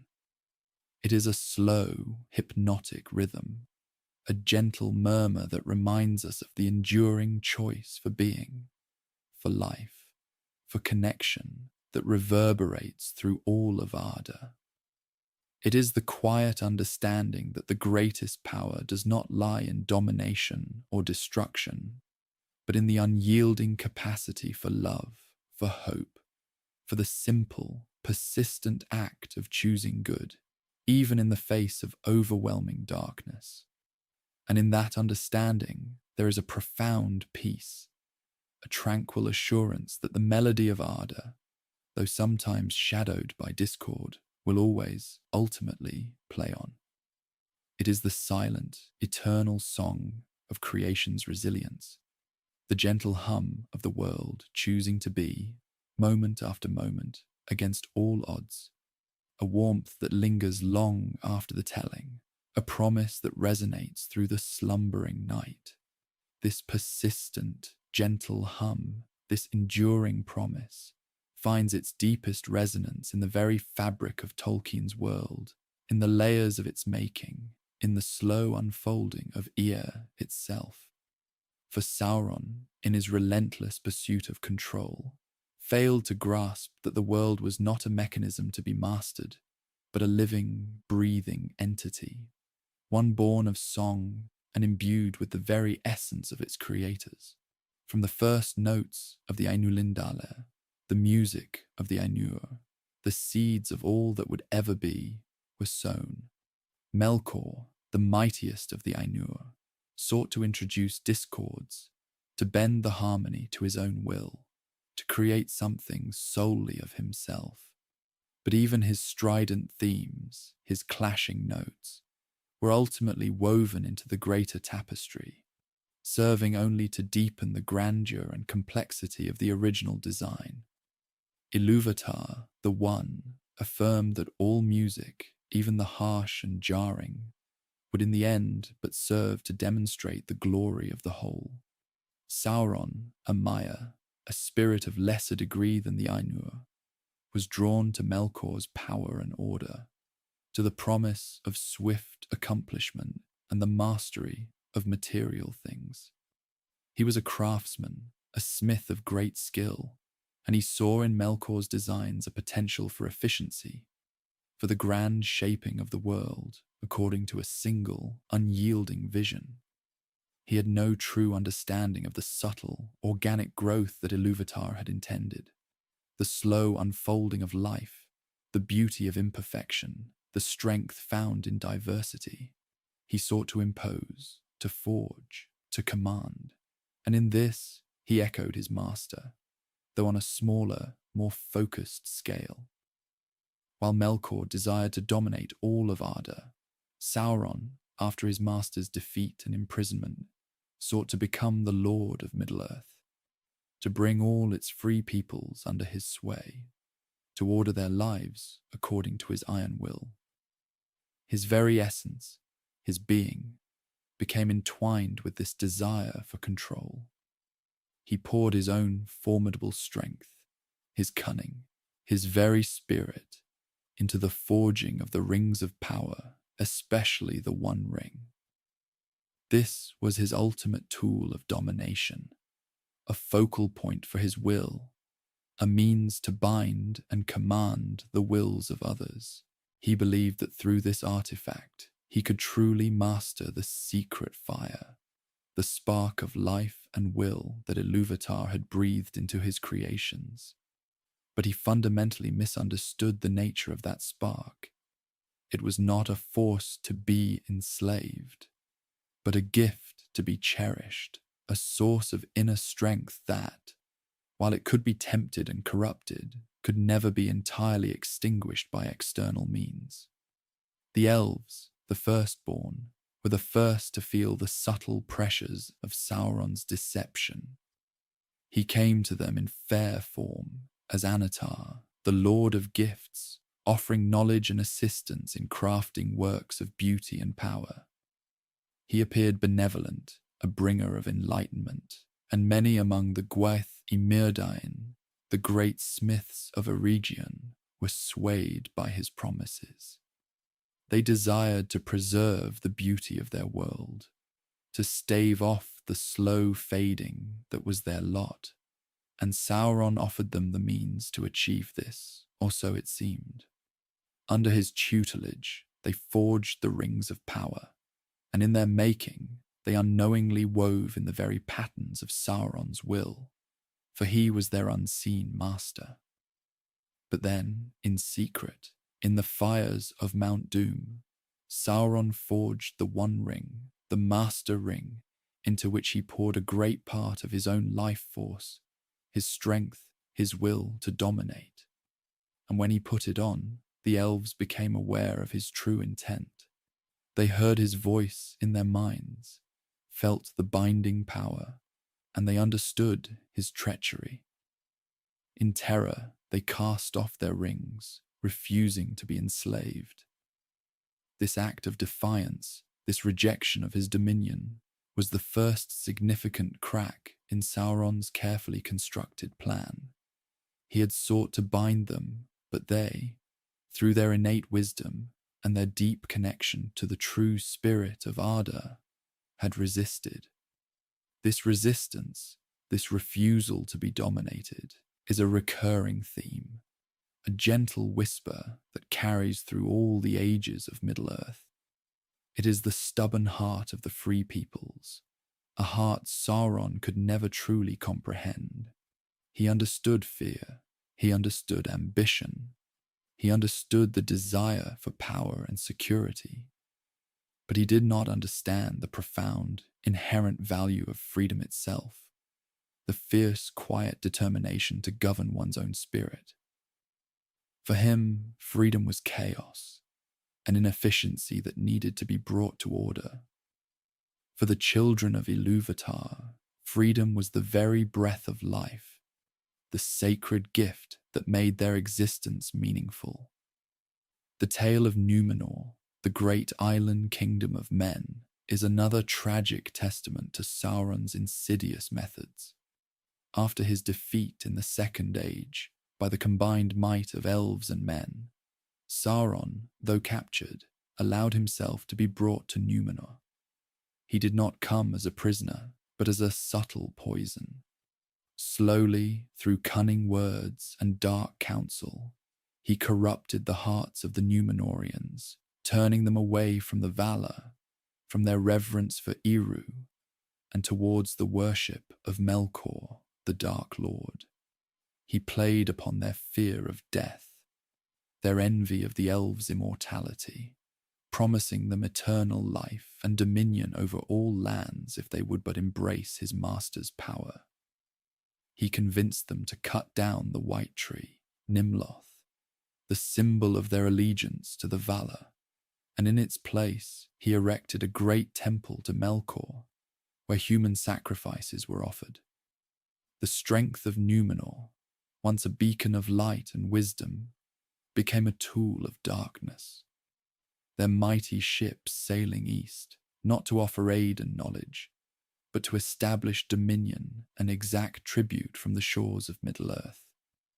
Sauron, through his whispers, turned their noble will into a terrible instrument of oppression.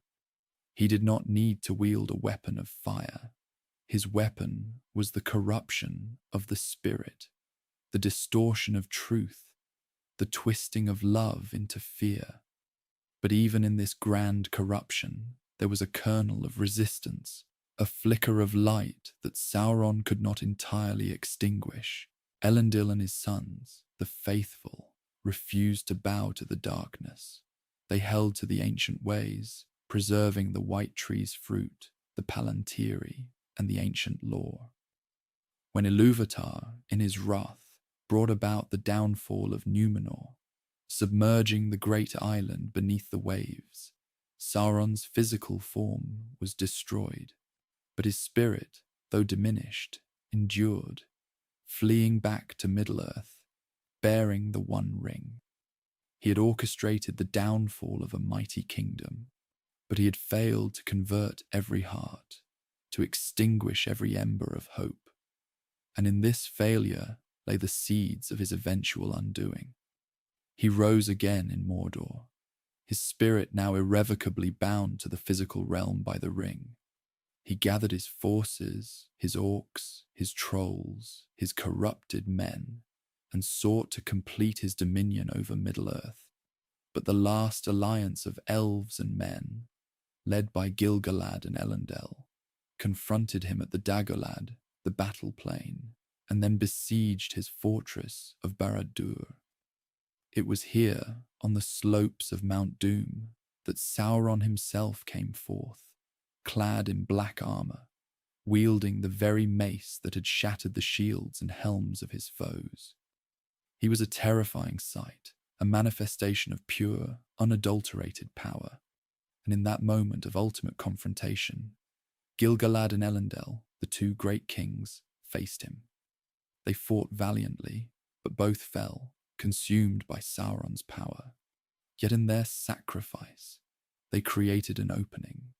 Isildur, Elendil's son, seized his father's broken sword, Narsil, and with a shard of its blade, cut the One Ring from Sauron's hand.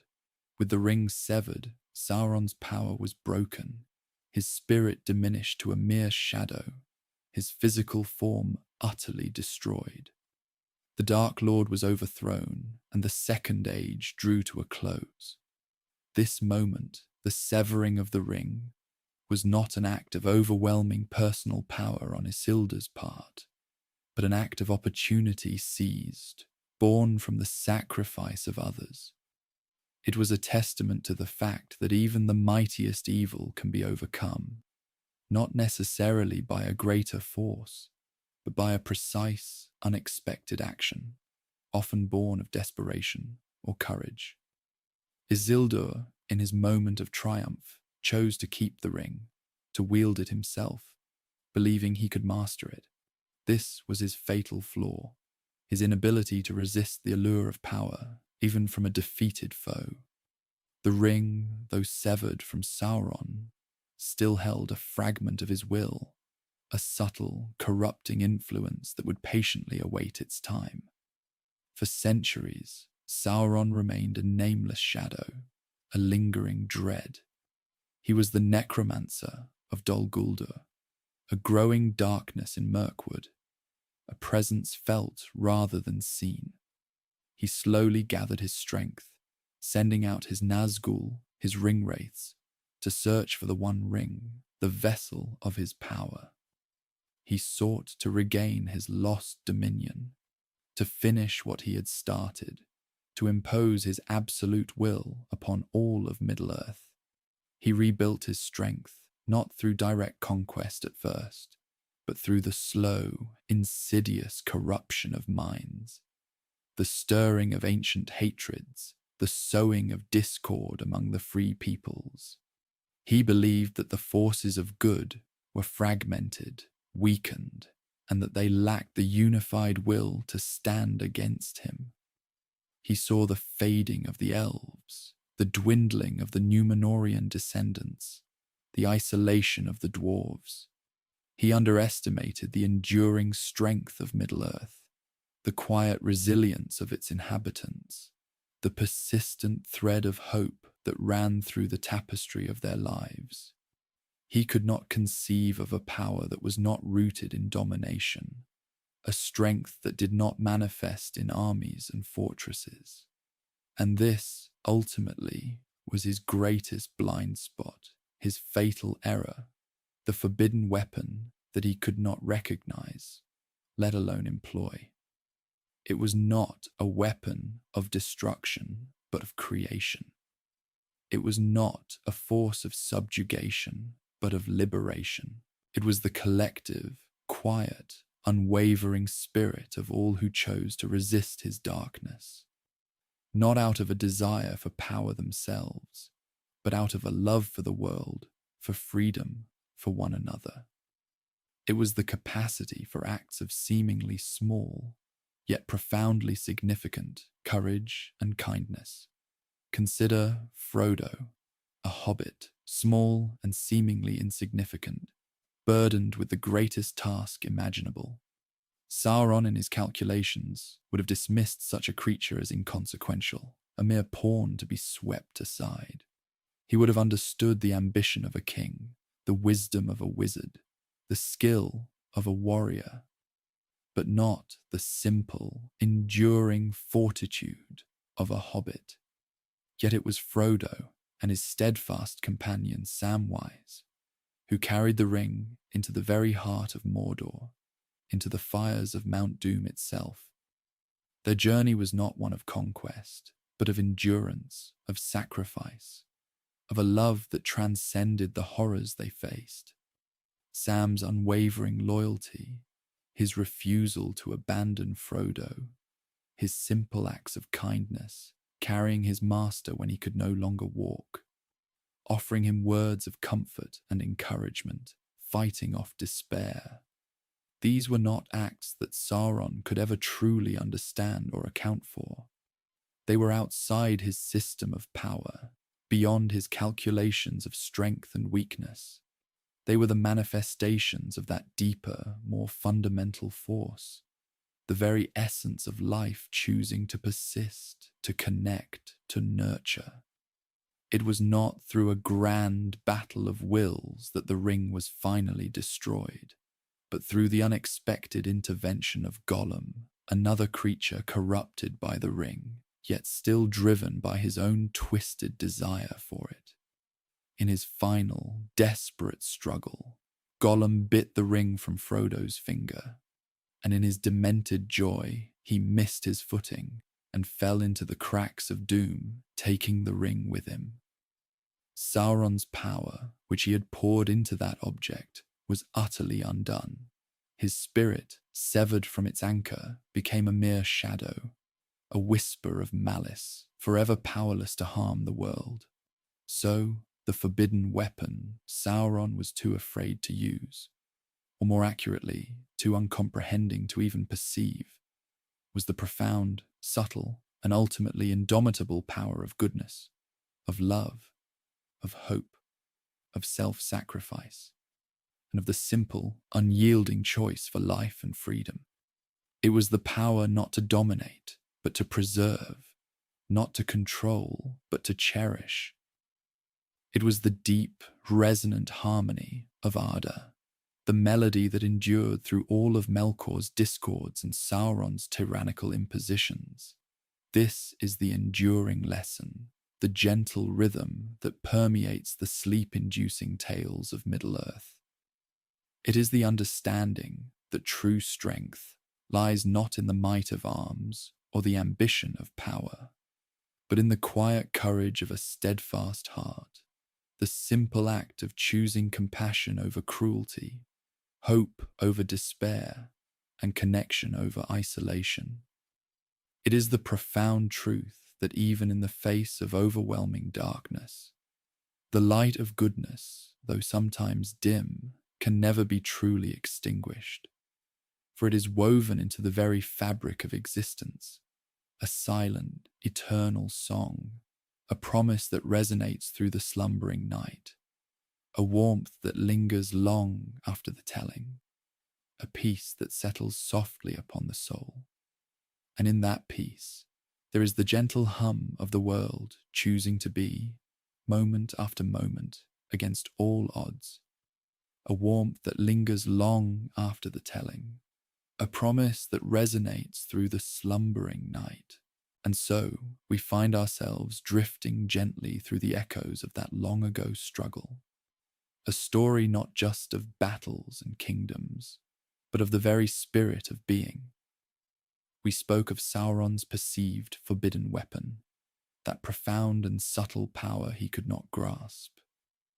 But perhaps when we speak of forbidden things in Middle-earth, there are other whispers, other shadows on the edges of perception that bear contemplation. Let us turn our thoughts now to another such concept, one that, while not a weapon in the conventional sense, held a terror for Sauron, a vulnerability he sought to stamp out at every turn, a force that, had it been fully unleashed against him by those who wielded it, might have brought his dominion to a swift and shattering end.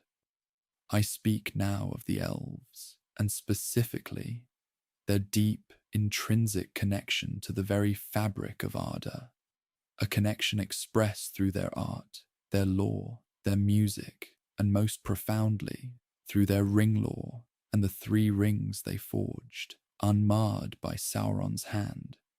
To truly understand this, we must journey back, far beyond the Second Age, even beyond the First Age, to the very dawn of creation. The elves, the Quendi, were the firstborn, children of Ilúvatar, awakened by the waters of Cuiviénen, under the starlight before the sun and moon were made. They were granted a unique gift, immortality within the confines of Arda. They would not fade or die as men did, but their spirits would remain within the world, bound to its destiny, its joy, and its sorrow. This deep bond with Arda meant that as the world aged, as its beauty diminished under the shadow of Melkor and later Sauron, the elves felt this decline acutely. It was a slow, agonizing wound to their very being, a fading of the light they cherished.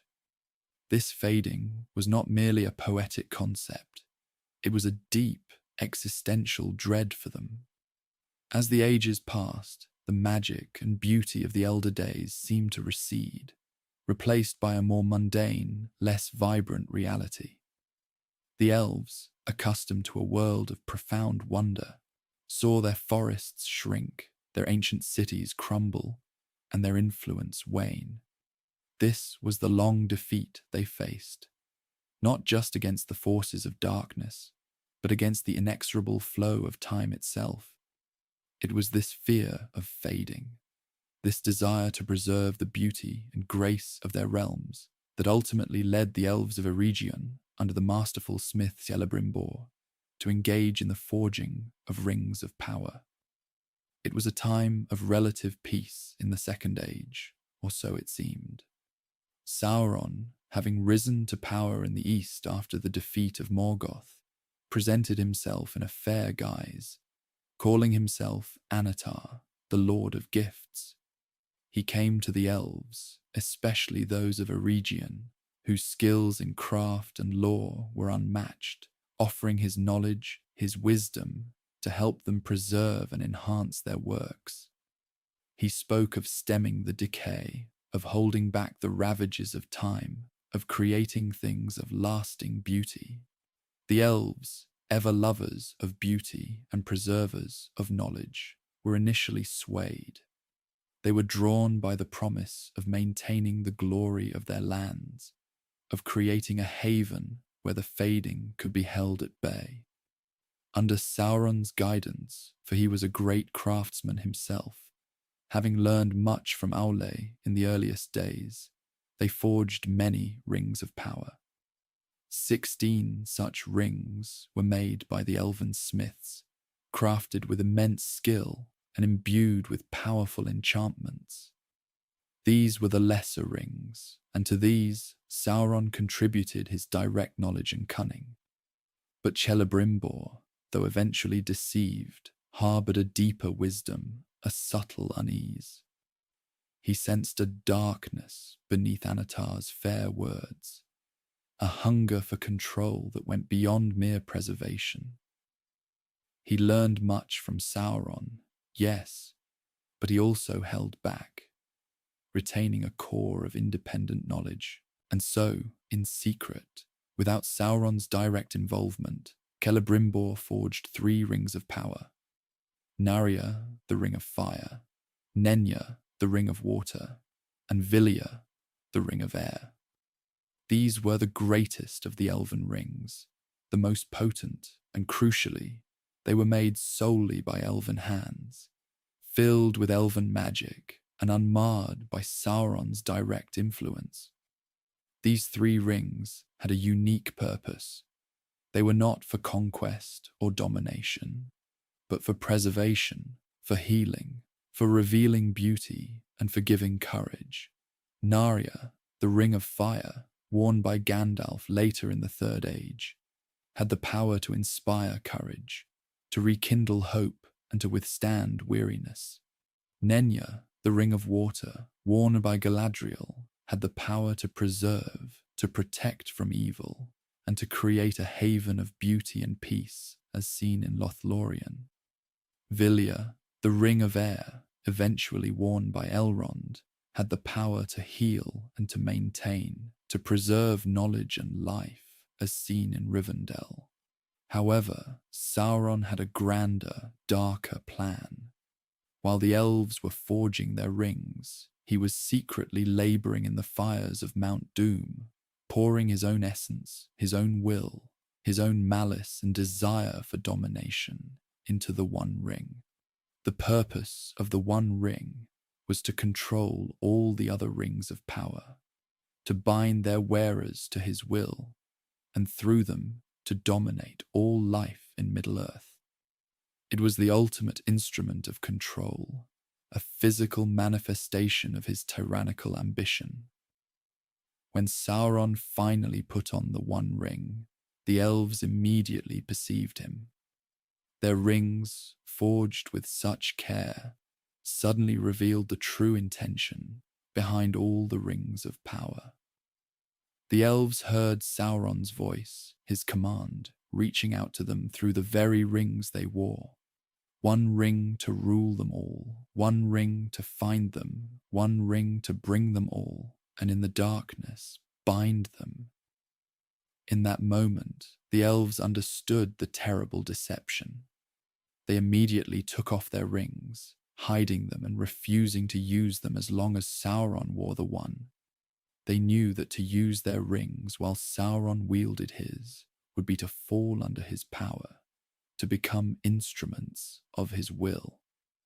This act of defiance This refusal to play into his game of control was the first great blow against Sauron's plan for total domination. For Sauron, this was a profound frustration. His meticulously crafted scheme, his investment of his very being into the One Ring, was thwarted by the elves' foresight and their swift action. He had intended to use the three as conduits, as lures to ensnare the most powerful and wise into his service. Instead, they became symbols of their resistance, their freedom. He unleashed his armies, initiating the War of the Elves and Sauron, a brutal conflict in which Eregion was utterly destroyed, and Celebrimbor was captured, tortured, and eventually slain. But not before he revealed the hiding places of the Seven to the dwarves, though Sauron never regained them, and the Nine to men. The three, however, he refused to reveal, enduring unspeakable torment. The three rings remained hidden, unused, throughout the height of Sauron's power in the Second Age. They were a potential weapon against him, yes, but not in the way he understood weapons. They were not for striking blows or conquering lands. Their power lay in preservation, in healing, in inspiring hope, in resisting the decay of time and the corruption of evil. They were the embodiment of the elves' profound connection to Arda, their longing to keep beauty alive in a darkening world. Sauron's fear of these rings, and by extension, his fear of the elves and their inherent power, was not a fear of their martial prowess. Though the elves were formidable warriors, it was a fear of their resilience, their ability to create and preserve beauty, their resistance to his will, and their deep-seated connection to Arda itself. He understood power as domination, as command, as the imposition of will. The elves' power was different. It was an emanation, a nurturing, a reflection of the inherent good within the world that he sought to crush. When the One Ring was finally destroyed at the end of the Third Age, the power of the three rings was finally unleashed. With Sauron's power broken, the elves could wear their rings openly once more, and their full potency was revealed. Lothlorien, Rivendell, and even the Havens became places of incredible beauty and power, havens against the encroaching shadow. But this unleashing was also a final act of release. With the destruction of the One Ring, the power of the three also began to fade. They were bound to the fate of the One, intended to preserve the elves' realms within Middle-earth, only as long as Sauron's shadow persisted. When that shadow was lifted, the time of the elves in Middle-earth was truly over. Their enduring, living connection to Arda, once sustained by the power of the rings, could no longer be maintained in a world increasingly given over to men. And so, the elves, bearing their rings, began their final journey across the sundering seas to the undying lands, leaving Middle-earth to its own destiny. The rings, once symbols of preservation, became symbols of their final departure, carrying with them the memories of the elder days, the beauty that once was, and the hope for what might yet be. The forbidden weapon Sauron was too afraid to truly comprehend, then, was not a weapon of war, but the intrinsic power of the elves to preserve and create beauty, their deep love for Arda, and their unwavering resistance to his will to dominate. It was the power of hope manifested through their rings to keep alive the light even in the deepest darkness. It was the refusal to be bound, the steadfastness of a free spirit, and the enduring connection to a world that was always meant to be beautiful, always meant to be free. This profound understanding, this gentle truth settles upon us now. like a soft blanket of mist in the quiet hours. The stories of Middle-earth, in their grandeur and their subtlety, remind us that even the darkest shadows cannot utterly extinguish the light that is woven into the very fabric of existence. It is a light that springs from unexpected places, from the courage of a small hobbit, from the wisdom of an ancient elf, from the steadfastness of a friend. It is a light that whispers of an enduring hope, a quiet strength that resonates long after the clamour of battle has faded, a peace that cradles us as the world slips into slumber. And in that peaceful darkness, the echoes of these tales continue to hum, a gentle lullaby of courage, of connection, and of the profound beauty that persists always. This deep understanding, this quiet wisdom, reminds us too of the very nature of existence within Arda itself, a world not born of chaos, but sung into being, a world where music and intention lie at its very foundations. Before the first age, before the sun and moon, before even the shaping of the lands we know as Middle-earth, there was only the timeless void, and within it, Ilúvatar, the One. Ilúvatar, in his solitary majesty, conceived the Ainur, the Holy Ones, spirits born of his thought. To these, Ainur, he revealed a great music, a theme, and commanded them to elaborate upon it, each adding their own particular genius and understanding, but always within the framework of Ilúvatar's grand design. The Ainur sang, and their voices intertwined, creating harmonies and counterpoints, a melody of immense power and beauty that filled the void. Yet, even in this pristine creation, discord arose. Melkor, the mightiest of the Ainur, yet also the most prideful and rebellious, sought to introduce his own themes, sounds alien to Ilúvatar's vision, seeking to make them dominant, to make the music truly his own. He desired to create things new and unbidden, things born solely of himself, and his discordant notes began to clash with the pure harmonies of the other Ainur. 3 times Ilúvatar interceded, presenting new, more powerful themes to guide the music back towards his original intent. Each time, the power of his themes was so vast that it encompassed and even transcended Melkor's discord, weaving it into the larger tapestry, though the harshness of Melkor's interventions left scars, reverberations that would echo through the very fabric of the world to come. The third theme, in particular, was one of such profound beauty and sorrow. It caused the Ainur to fall silent, listening in awe and wonder. This theme spoke of the children of Ilúvatar, elves and men, beings yet to be, whose fates and choices would be woven into the very song itself. When the music was complete, Ilúvatar showed the Ainur a vision, a palpable manifestation of the melody they had just sung. They saw Arda, the earth, forming and unfolding before their eyes, a grand and complex world with oceans and mountains, forests and deserts, and within it, the unfolding lives of the children. They saw the coming of the elves from the depths of time, their awakening under the stars, their joy and their sorrow. They saw the eventual arrival of men, shorter-lived yet full of a fierce, unyielding spirit, and their dominion over the world after the fading of the elves. In this vision, they saw the shadow of Melkor, now named Morgoth, the dark enemy of the world, and his corrupting influence upon Arda. They saw the wars he would wage, the destruction he would wreak, and the pain he would inflict upon the children. Yet, they also saw the courage and resilience of the children, their enduring hope, and the ultimate triumph of goodness, however hard won. This vision, however, was not static.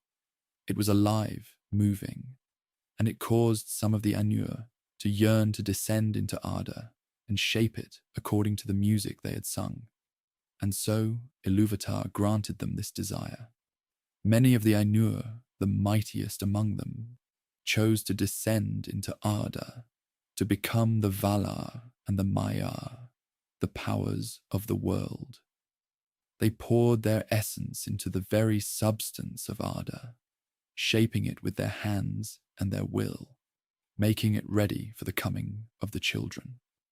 Among these were Manwë, the king of the Valar, lord of the winds and skies; Ulmo, lord of the waters; Aule, the smith, master of earth and stone; Yavanna, queen of the earth, giver of fruits and growing things; Varda, the star kindler, queen of light; and Nienna, the weeper, whose tears brought healing and compassion. And also among them was Melkor, who, instead of shaping, sought only to mar and dominate, to make all things his own. This act of pouring their essence into Arda was a profound sacrifice. For once they had entered the world, they could not leave it until its very end. They were bound to it, their powers diminished from their unconstrained state in the timeless void, but their connection to Arda became absolute. They became its guardians, its creators, and its lamenters. The shaping of Arda was a long and arduous process, a cosmic struggle between the creative will of the Valar and the destructive will of Melkor. Mountains were raised and cast down, seas were formed and drained, light was brought forth and then overshadowed.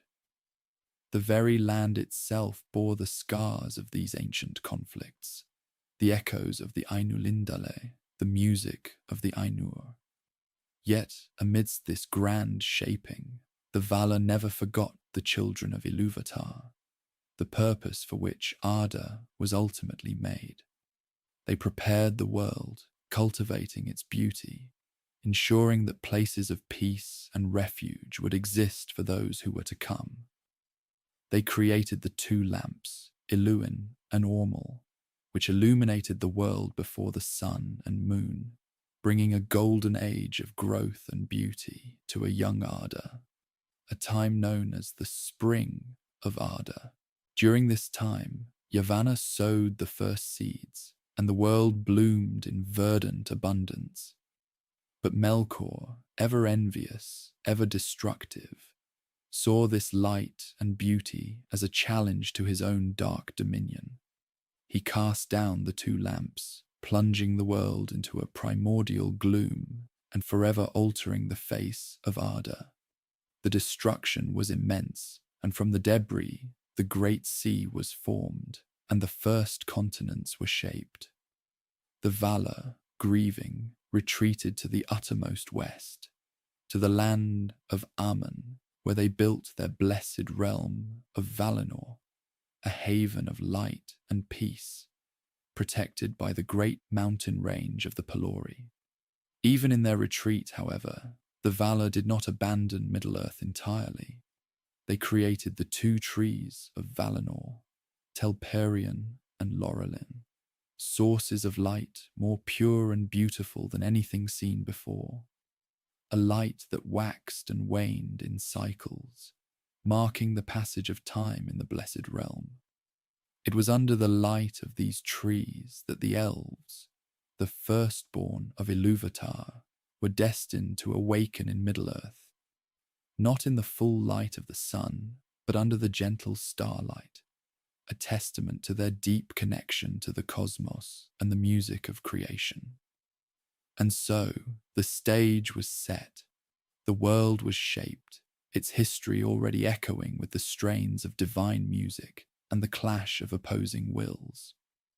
The very mountains and rivers held memories of the Ainulindale, the song of creation.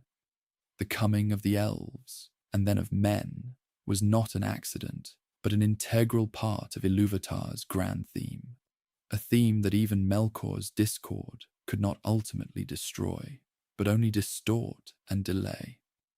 The forbidden weapon that Sauron truly feared, therefore, was not merely the rings of power and their capacities for preservation, but the underlying power of creation, of music, of divine intention that permeated Arda. He feared the light that was not his own, the beauty that he could not corrupt, the life that sprang forth independently of his will. He sought to dominate, to control, to make all things reflect his own twisted vision, but he could never truly create. His power was in imitation, in forging, in twisting, in capturing existing light and bending it to his will, as he did with the ring, which was ultimately a perversion of Orla's craft and the elves' desire for preservation. The elves, through their innate connection to the ancient music and their enduring love for the world, embodied this creative spirit, this resistance to domination. Their rings, therefore, were not merely artifacts of power, but crystallized expressions of that intrinsic will to preserve, to heal, to maintain the beauty that Morgoth and Sauron sought to destroy.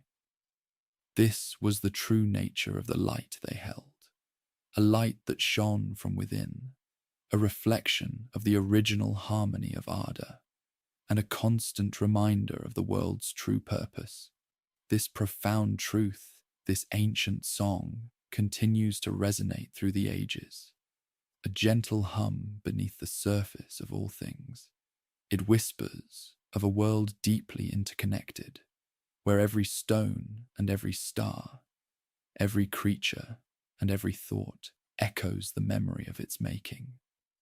It suggests that even in the face of overwhelming darkness, the foundational music of good, of love, of creation can never be utterly extinguished.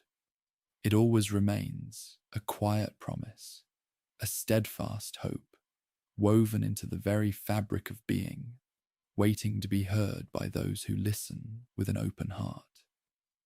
And as the night deepens and the stars begin to twinkle, we can almost hear the faint echoes of that great music, a gentle lullaby carrying us into the quiet slumber of dreams, where perhaps, even now, new melodies are being sung.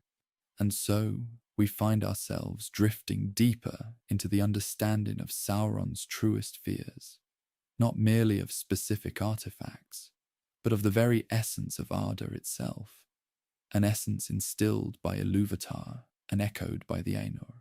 This profound fear was not a sudden revelation, but a slow, creeping dread that grew within him over millennia, stemming from his earliest memories as a Maiar, a spirit of the created world. Before the music began, Sauron, then known as Mairon, was a spirit of considerable power, a craftsman of renown amongst the Ainur. He was drawn to order, to precision, to the meticulous arrangement of things. He admired strength, efficiency, and the perfect execution of a design. These were not inherently evil qualities, but rather a predisposition that, when coupled with the allure of Melkor's grand, swift vision, proved to be his undoing. Melkor, the mightiest of the Ainur, spoke of bringing his own designs into being, of shaping the void with a power that seemed boundless, and Mairon was captivated. He saw in Melkor a master craftsman on a scale unimaginable, one who could bring instantaneous order out of chaos. This initial attraction was not to darkness itself, but to power and the ability to achieve one's will without hindrance. Mairon believed that through Melkor, he could realize his own desires for perfect order and efficiency in the world. He witnessed Melkor's discord in the great music, felt its jarring force, and rather than recoil, he found a perverse sense of exhilaration in its power to dominate. He saw that Melkor's themes, though destructive, were potent, capable of overriding the gentler melodies of the other Ainur. This was the first seed of his fear of the inherent music of Arda, for he began to perceive it not as a source of beauty, but as a chaotic, unmanageable tapestry that needed to be forcibly ordered. His devotion to Melkor deepened, transforming Maiar into Sauron, the Abhorred. He became Melkor's chief lieutenant, the very instrument of his will, learning and perfecting the arts of deception, torment, and the forging of tools of domination. Yet, even as he served, a part of him still yearned for the order he had once admired.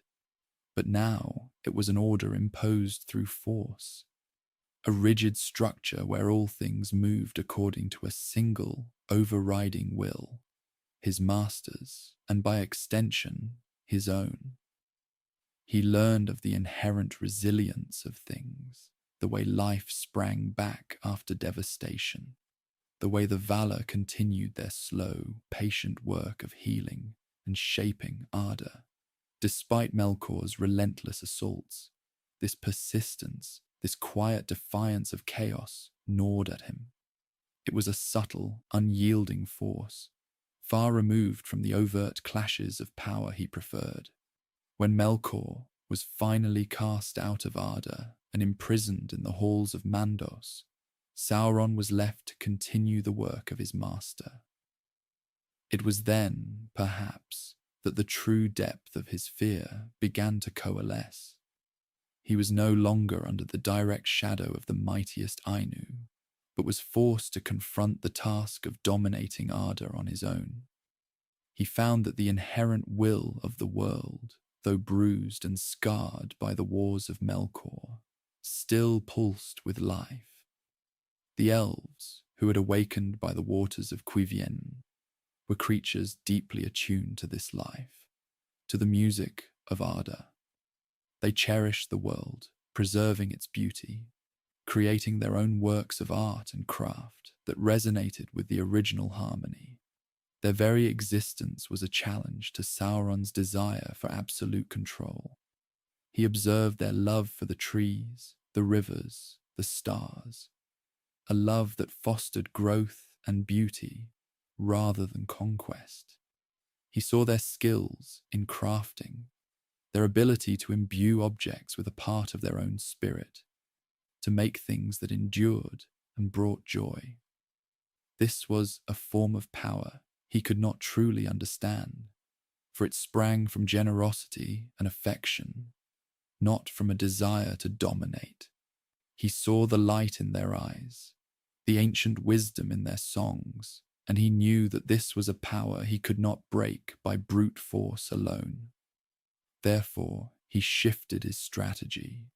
He came to the elves of Eregion in the guise of Anatar, the Lord of Gifts.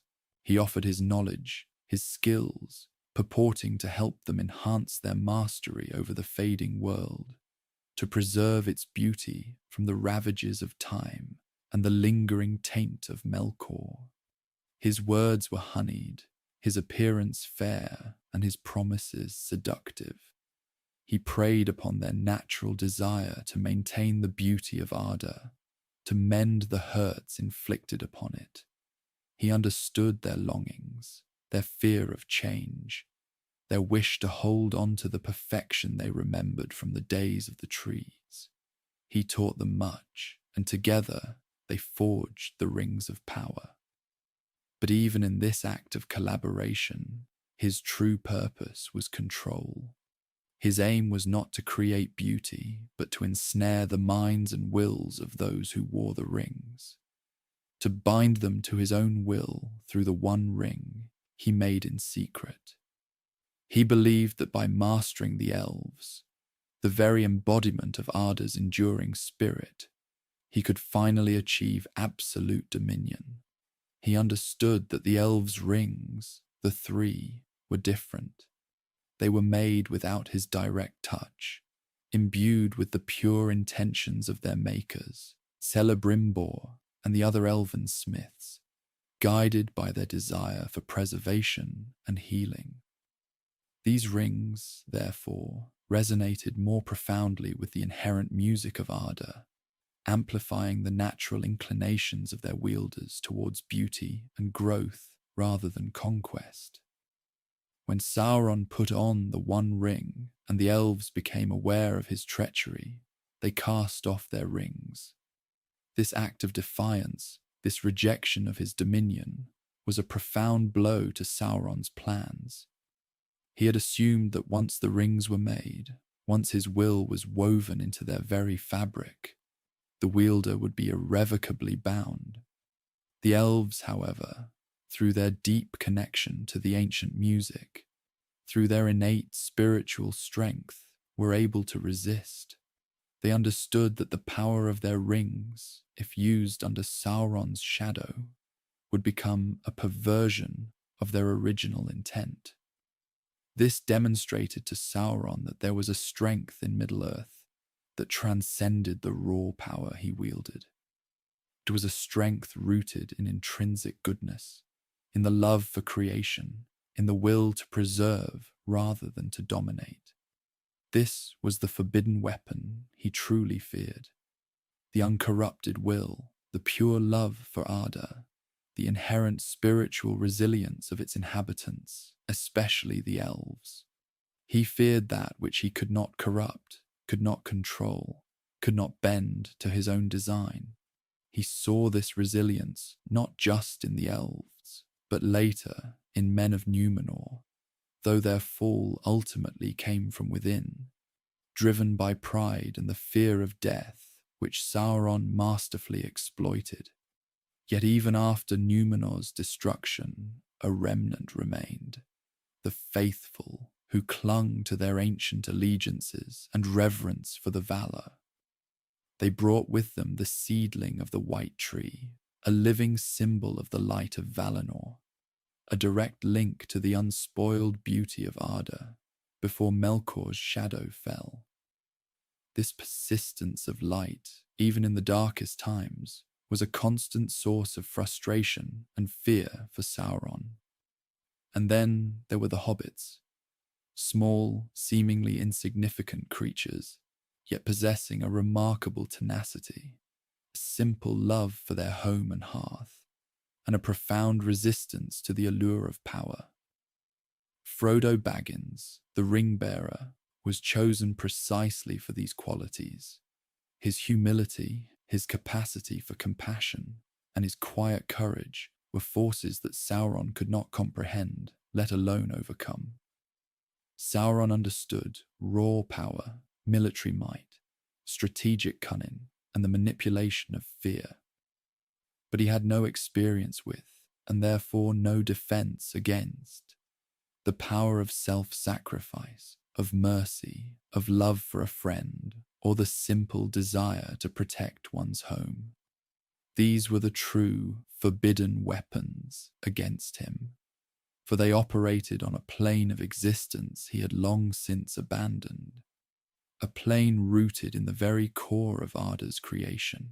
The destruction of the One Ring, the ultimate symbol of Sauron's dominion, was not achieved through a direct military confrontation, but through the courage and sacrifice of two small hobbits, aided by the unexpected compassion of Gollum, a creature utterly consumed by the ring.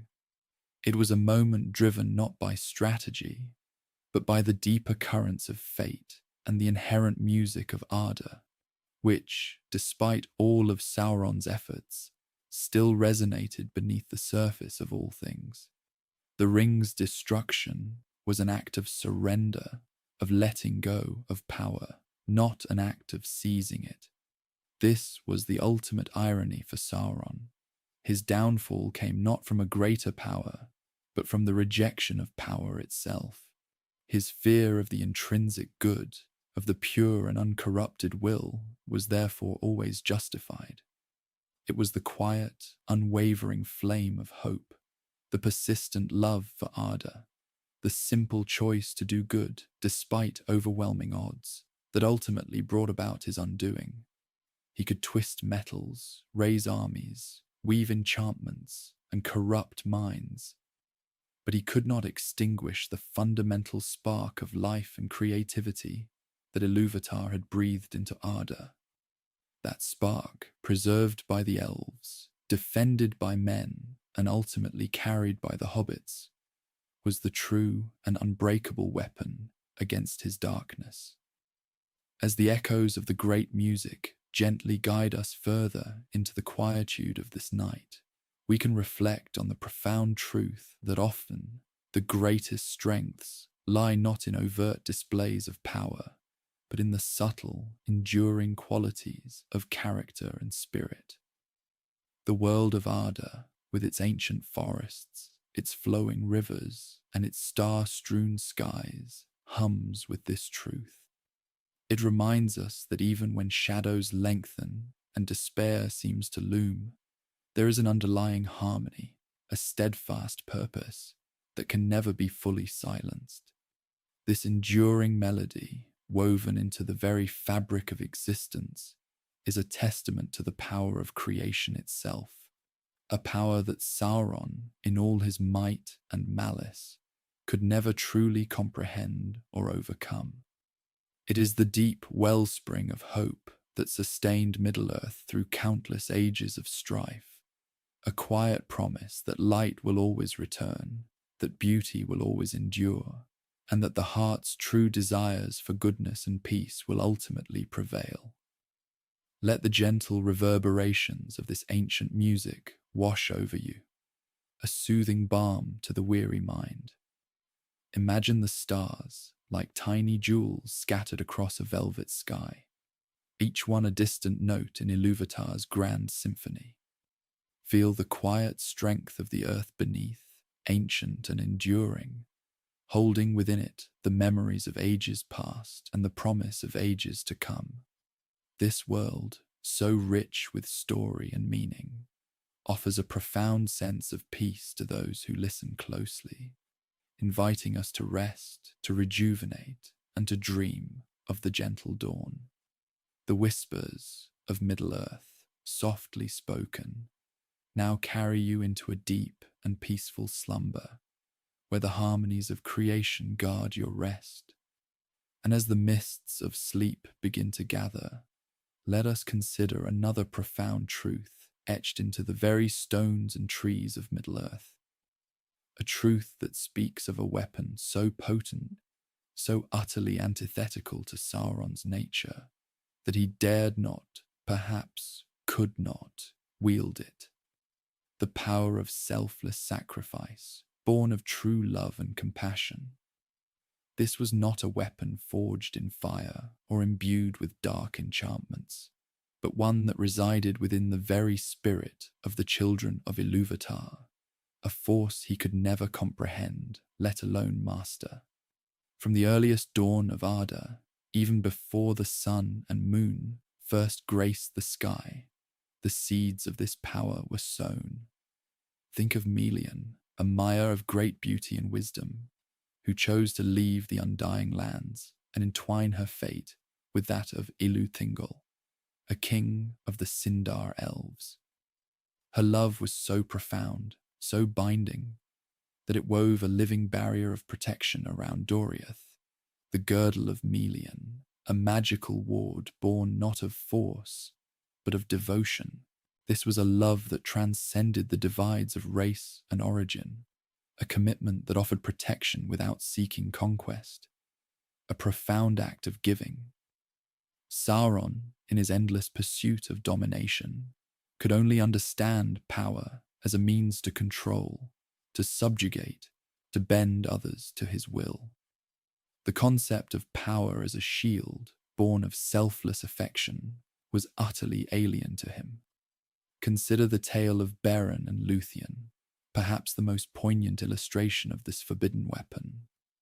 Beren, a mortal man, fell in love with Luthien, an elf maiden of unparalleled beauty, daughter of Thingol and Melian. Their love was a defiance of fate, a bridging of the great chasm between elves and men, a union deemed impossible. To win Luthien's hand, Beren was set an impossible task: to retrieve a Silmaril from the crown of Morgoth himself, the Dark Lord, Sauron's master. What drove Beren to such an act of suicidal bravery? Not ambition, not a lust for power or glory, but a profound and unwavering love for Luthien. And Luthien in turn did not simply wait. She embarked on her own perilous quest, confronting even the might of Sauron himself, charming him with her magic and forcing him from his fortress of Tolin-Gauhoth. Her song, born of her deep anguish and love, was potent enough to break the very stones of his stronghold, a power Sauron could not counter.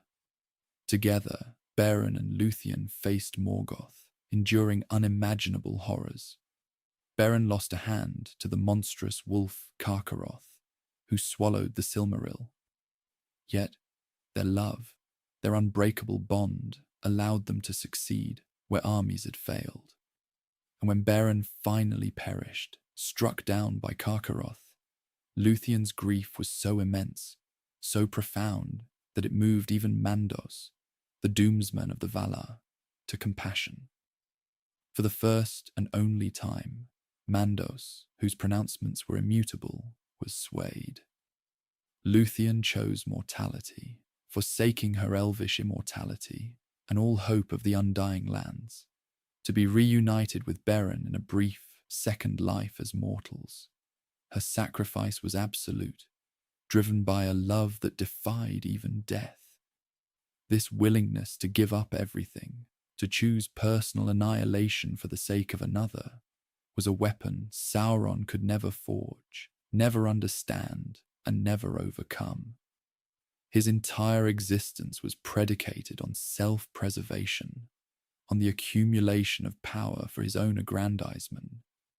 The idea of surrendering one's being for a beloved was a concept utterly beyond his comprehension, and thus an impenetrable defense against his malice.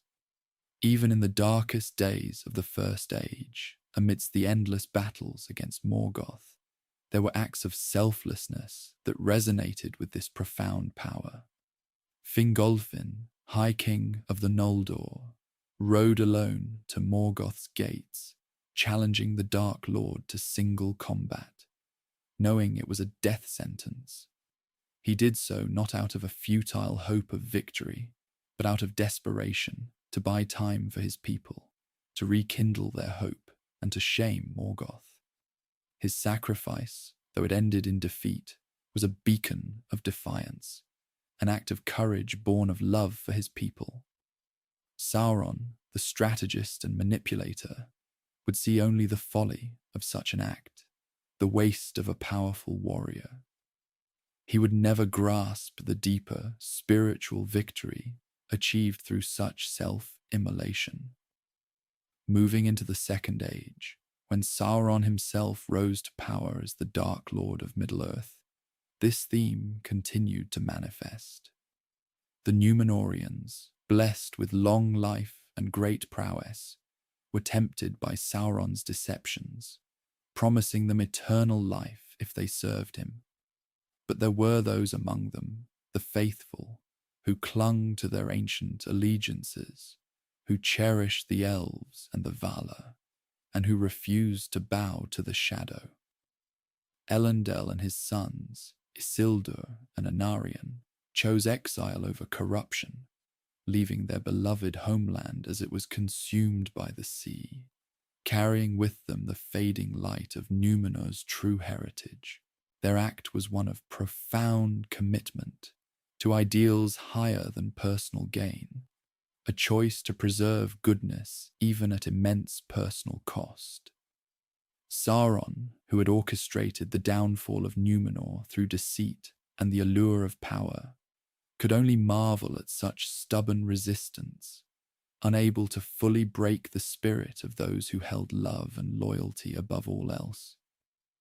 And as we arrive at the great war of the Last Alliance, when elves and men united against Sauron, the very essence of their struggle was rooted in this same principle. Gil-galad, the last High King of the Noldor, and Elendil, High King of the Dunedain, stood together, fighting side by side against the overwhelming might of Sauron. Both fell in that final confrontation upon the slopes of Orodruin, making the ultimate sacrifice to ensure the defeat of the Dark Lord. Their deaths were not in vain. They paved the way for Isildur to cut the One Ring from Sauron's hand. This alliance, forged in shared purpose and mutual respect, was a testament to cooperative strength, a concept anathema to Sauron's solitary, tyrannical nature. But it is in the Third Age, in the humble figures of the hobbits, that this forbidden weapon truly finds its most extraordinary expression. Frodo Baggins, entrusted with the most terrifying burden imaginable, the One Ring, was not a warrior, nor a king, nor a wizard. He was a simple hobbit, small in stature, fond of good food and comfortable living. Yet it was his capacity for compassion, his unwavering friendship, and his ultimate willingness to sacrifice himself for the sake of all Middle-earth that proved to be Sauron's undoing. Think of his journey, the constant pain of the ring, the creeping corruption, the endless temptation. What sustained him through the darkest moments? Not a desire for power, but a deep sense of duty and a profound love for his friends and his home.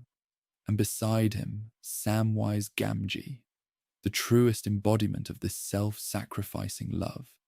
Sam's loyalty to Frodo was absolute, unquestioning, and utterly pure. He carried Frodo when Frodo could no longer walk. He fought off Shelob.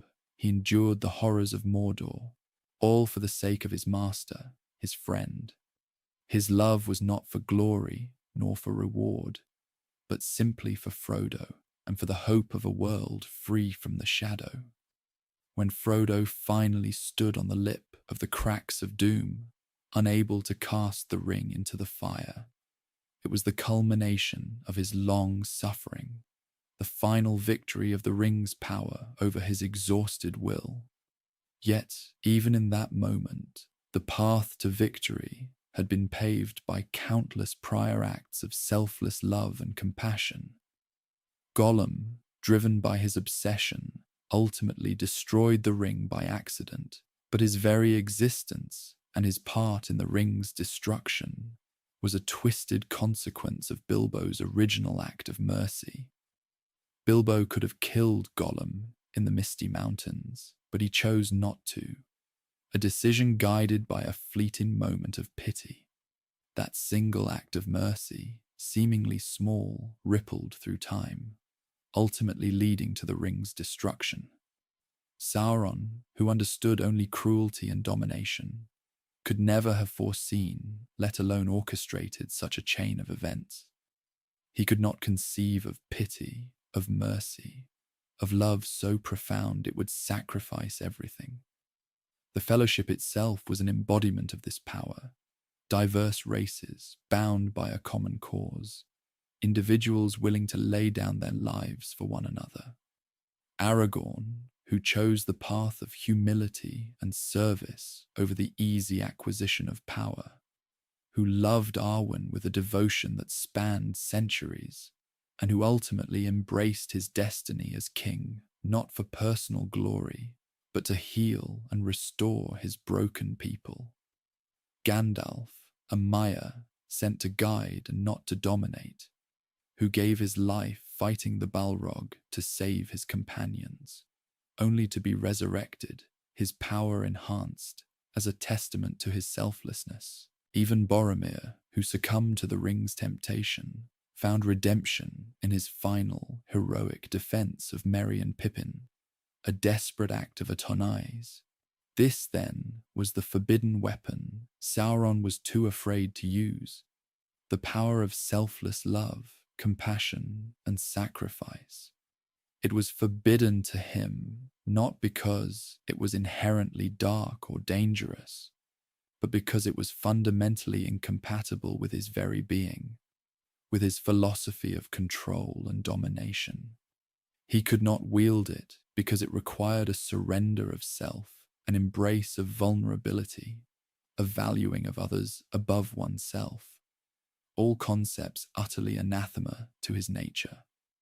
He could not understand its mechanics, could not predict its effects, and therefore could not counter it. It was a force that operated on a different plane entirely, a spiritual power that transcended physical might and cunning strategy. His downfall came not from a greater display of force, but from the quiet, persistent acts of goodness performed by those he deemed insignificant. It was the love of a hobbit for his master, the pity of a hobbit for a wretched creature, the unwavering loyalty of friends, the deep-seated compassion of those who fought not for conquest, but for the preservation of what was good and beautiful. These were the true weapons against his darkness, wielded by hands he never considered a threat, guided by hearts he could never corrupt. As these thoughts drift through your mind, let the wisdom of Middle-earth seep into your consciousness. The quiet strength of the Shire, the ancient enduring grace of the elves, the resilient spirit of men, and the deep, unwavering goodness found in the most unexpected places. It is a world where the greatest victories are often won, not by grand gestures of power, but by the smallest acts of kindness, the deepest bonds of affection, and the willingness to give of oneself for the well-being of others. This profound truth, woven into the very fabric of Tolkien's creation, offers a comfort and a quiet hope that resonates deeply. Let the gentle echoes of these ancient tales lull you further into the realms of reverie. Imagine the soft rustle of leaves in the forests of Lothlorien, the distant murmur of the Anduin flowing ever southward, the faint, comforting glow of the stars over the lonely peaks of the misty mountains. The world of Arda, rich with its history of courage, sacrifice, and enduring love, offers a profound sense of peace.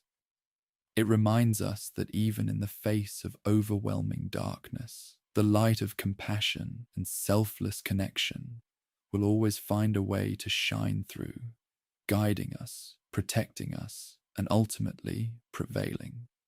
Rest now, deeply and peacefully, under the watchful, starry skies of Middle-earth, where dreams are woven from the oldest and truest stories. Close your eyes and let your mind wander through the ancient woods, where the air is thick with the scent of pine and the whispers of ages long past.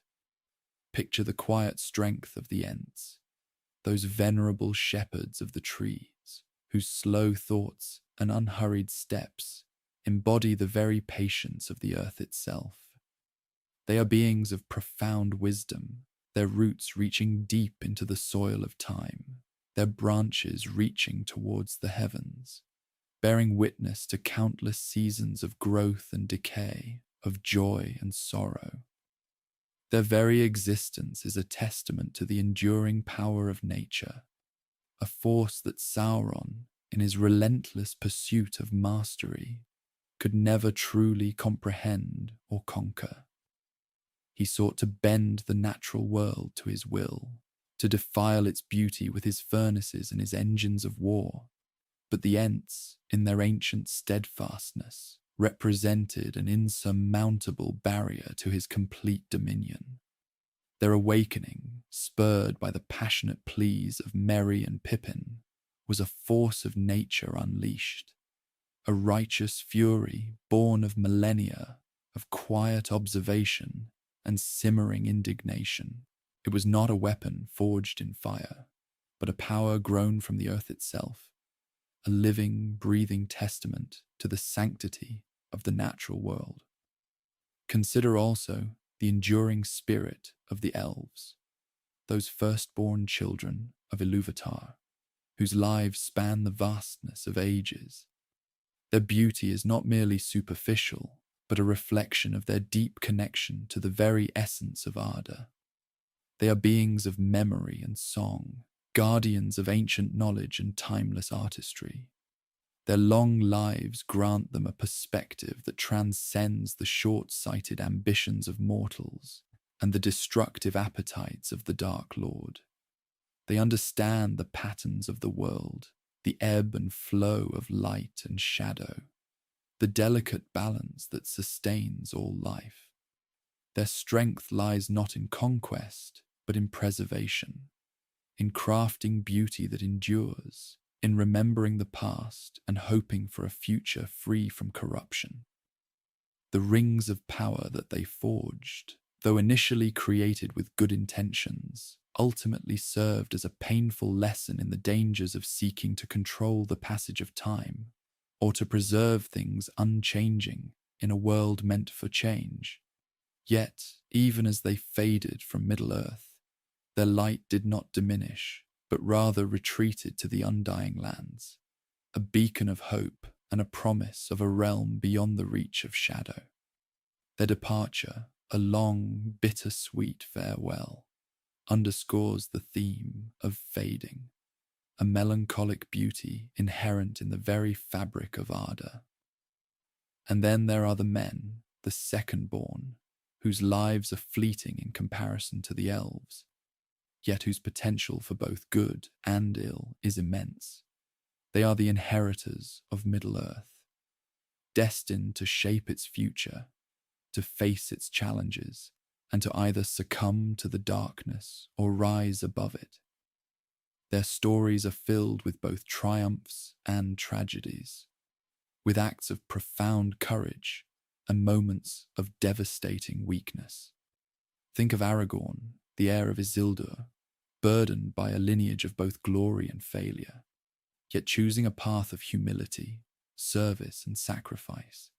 He did not seek power for its own sake, but embraced his destiny as a king who would heal and restore, rather than dominate and control. His leadership was not born of fear, but of love for his people and a deep understanding of justice. He represented the best of men, a testament to their capacity for growth, redemption, and unwavering commitment to what is right. His story and the stories of countless others demonstrate that the true strength of men lies not in their numbers or their might, but in their capacity for mercy, their willingness to fight for freedom, and their unwavering hope in the face of despair.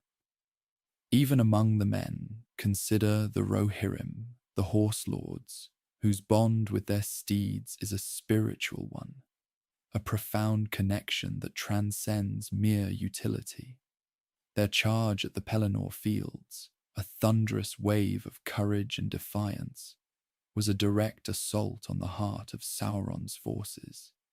It was not merely a military maneuver, but an expression of their fierce love for their land, their people, and their freedom. Their king, Theoden, initially broken by the insidious whispers of Grima Wormtongue, found redemption and strength in the face of overwhelming odds, choosing to ride to his people's aid, knowing full well the peril he faced. His sacrifice, leading his men to victory even in death, is a powerful reminder that true leadership often demands the ultimate price, and that the greatest victories are often forged in the fires of deepest adversity. And let us not forget the dwarves, those stout and steadfast children of Ule, whose hearts are bound to the mountains, and whose hands are skilled in crafting wonders from the earth's embrace. Their love for stone and metal, their unwavering loyalty, and their fierce determination are qualities that Sauron could never truly understand. He saw only resources to exploit, not a people with a rich culture, traditions, and an unyielding spirit. Their resilience, their ability to endure hardship and to persevere in the face of daunting challenges, is a cornerstone of their character. Their commitment to their word, their friendships, and their ancient grudges are all defining aspects of their identity. While they often preferred the solitude of their mountain halls, their contribution to the fight against the shadow, though less visible than others, was no less significant. Their craftsmanship provided weapons and armor for the free peoples, and their stubborn refusal to yield to the Dark Lord's influence represented another facet of resistance that Sauron found baffling and frustrating.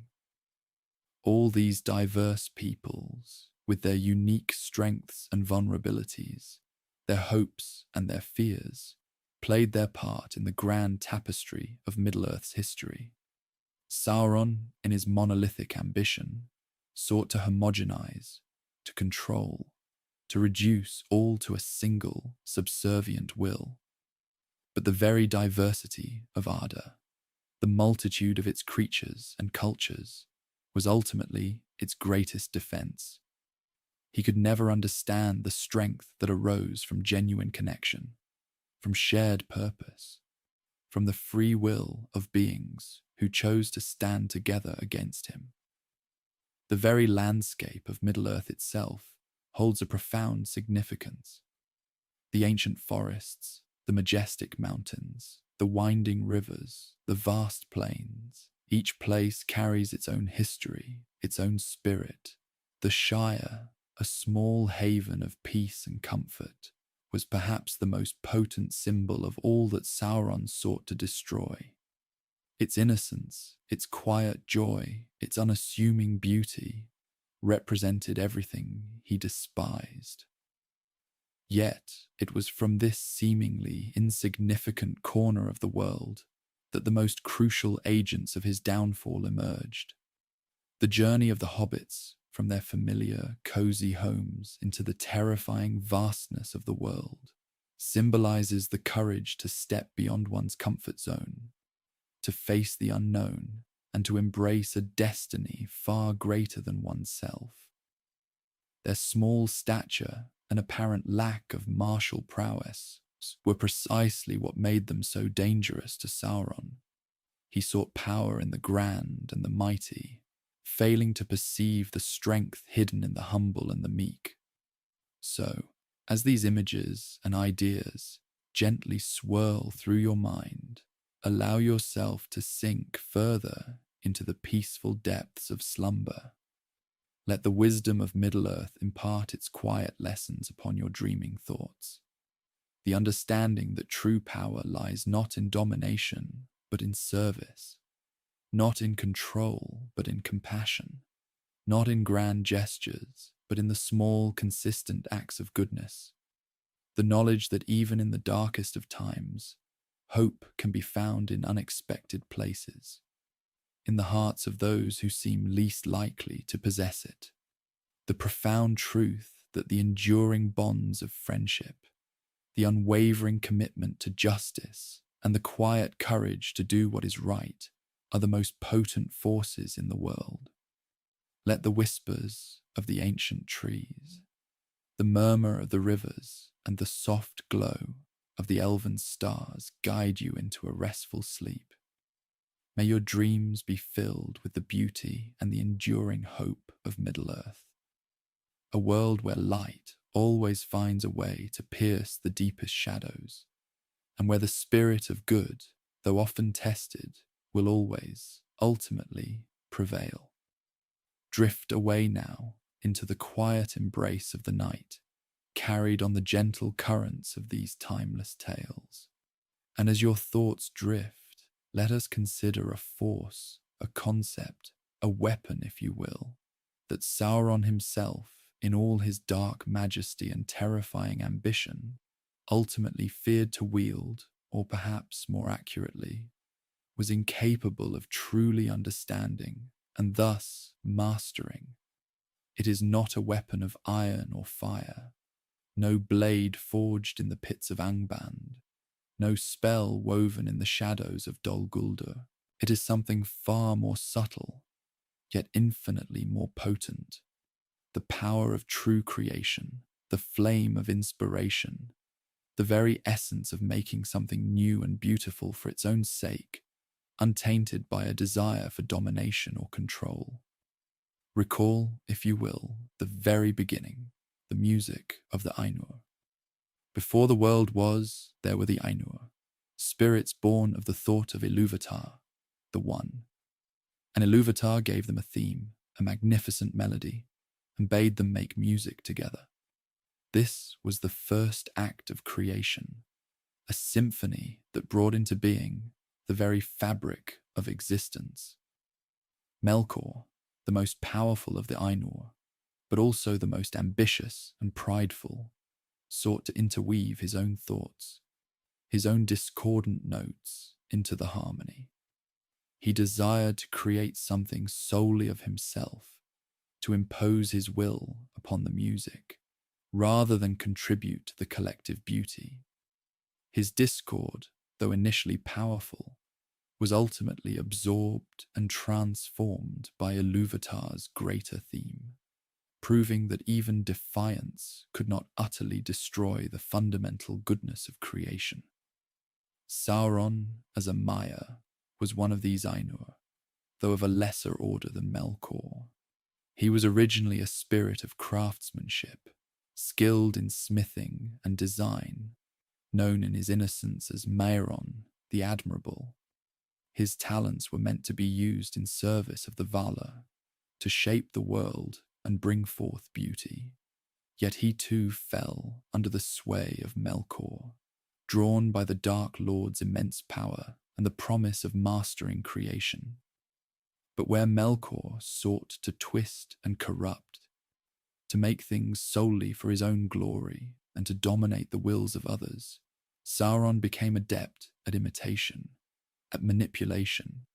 He could craft rings of immense power, forge weapons of terrifying efficiency, build fortresses of impenetrable strength. But always, these creations served a purpose: control, subjugation, the extension of his own will over others. He could never truly create something purely for the joy of its existence, something that would bloom and thrive independently of his command. This distinction is crucial. Consider the elves, the firstborn of Ilúvatar. Their very nature is deeply intertwined with creation.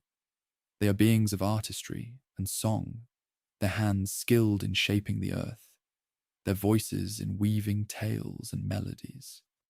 Their cities, like Tirion and Gondolin, were marvels of beauty, built not just for defense, but for the expression of their inner grace and love for the world.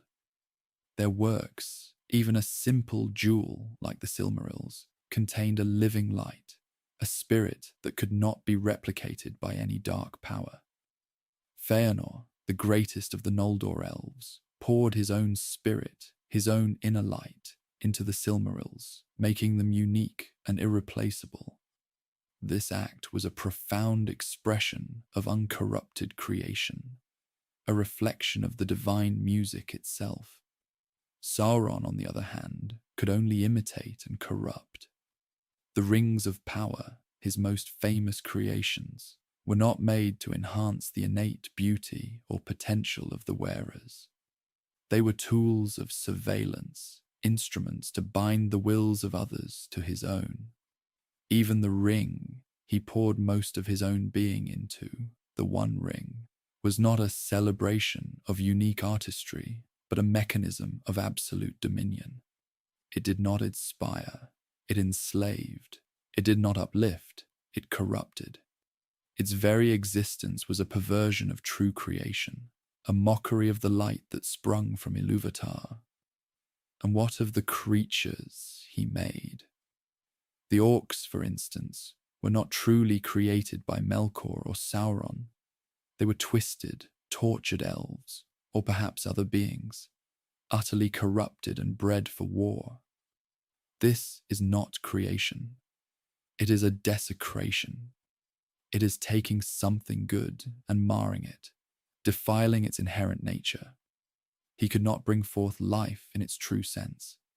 He could only mutilate what already existed. He could not sing a new song. He could only amplify the discords of hatred and fear. This inability to create, to truly foster and grow something beautiful and independent, was Sauron's greatest limitation, and in a way, his greatest fear. For true creation implies a certain humility, a willingness to let go, to allow what is made to exist beyond the creator's absolute control. It requires a selfless act of giving, of pouring forth one's spirit without demanding absolute ownership or subservience in return. This is utterly antithetical to Sauron's nature, which was defined by his insatiable hunger for control, his desire to be the sole master of all things, to orchestrate every detail according to his own dark design. Imagine, if you will, a world where Sauron could truly create, where he could bring forth beings of light and beauty, not as slaves, but as independent entities. Such a world would be an impossibility, for his very essence would poison such an endeavor. He could not nurture, only dominate. He could not love, only possess. The Vala, the great powers of the world, were tasked with shaping and guarding Arda. They too created, but their creations were in harmony with Ilúvatar's design. Yavanna, for example, brought forth the trees and plants, not to control them, but for the world's flourishing. Aule, a master smith like Sauron, created the dwarves. But when he did so, he had to appeal to Ilúvatar to grant them true life, to imbue them with independent souls and free will. Aule recognized that his own power was insufficient for this ultimate act of creation, acknowledging a higher authority and a deeper mystery. Sauron would never have made such an appeal. He would have sought to usurp that power, to force life into being through sheer force of will, which would have resulted in mere puppets, not living beings. This distinction between true creation and mere imitation or corruption is a recurring theme in Tolkien's work, deeply rooted in his own understanding of good and evil. Good, in this worldview, is fundamentally creative, generative, life-affirming. Evil, conversely, is destructive, parasitic, and ultimately sterile. It can twist and mar, but it cannot truly originate. It feeds on what is good, seeking to pervert it, but it cannot bring forth something genuinely new and positive from itself. Consider the craft of the elves versus the industry of Mordor. Elven craft produced jewels that glowed within a light, beautiful cities, and living trees. Mordor produced weapons of war, monstrous machines, and barren wastes. One was a testament to life and beauty, the other to death and destruction. Sauron's greatest works were engines of war, tools of oppression, and symbols of his power, devoid of inherent beauty or purpose beyond his own dark will. This forbidden weapon, then, is not a physical object, but a spiritual one, the capacity for selfless creation, for art that exists for its own sake, for beauty that blossoms independently, for love that seeks the good of the beloved above all else. Sauron could not wield it because it represented everything he had abandoned and sought to extinguish within himself. It was the antithesis of his very being. His entire worldview was built upon the idea of control, of reducing all things to instruments of his will. True creation, by its very nature, defies such absolute control. It implies a freedom, an autonomy, an inherent worth that Sauron could never acknowledge. And this is why the humble creatures of Middle-earth, the ones who embodied this spirit of selfless giving, of simple beauty, of nurturing life, were ultimately his undoing. The hobbits, with their love of simple pleasures, their gardens, their songs, their friendships, their quiet acts of courage, represented a force that Sauron could not comprehend, let alone conquer. Their journey was not about wielding a great weapon of destruction, but about preserving a world worth living in, a world filled with the very things Sauron sought to extinguish: hope, beauty, kindness, and the freedom to simply be. The light of Erendil, held by Frodo in the Phial of Galadriel, is another profound example. It was the light of a Silmaril, a jewel of true creation, infused with the spirit of the ancient world. Against its pure, uncorrupted radiance, the power of Ungoliant, the primordial darkness, and even the Nazgul, Sauron's most terrifying servants, faltered. It was a light that Sauron could not create, could not corrupt, and could not withstand. It shone forth from a source utterly alien to his nature, the beauty and majesty of a world he sought to enslave, but could never truly create or understand.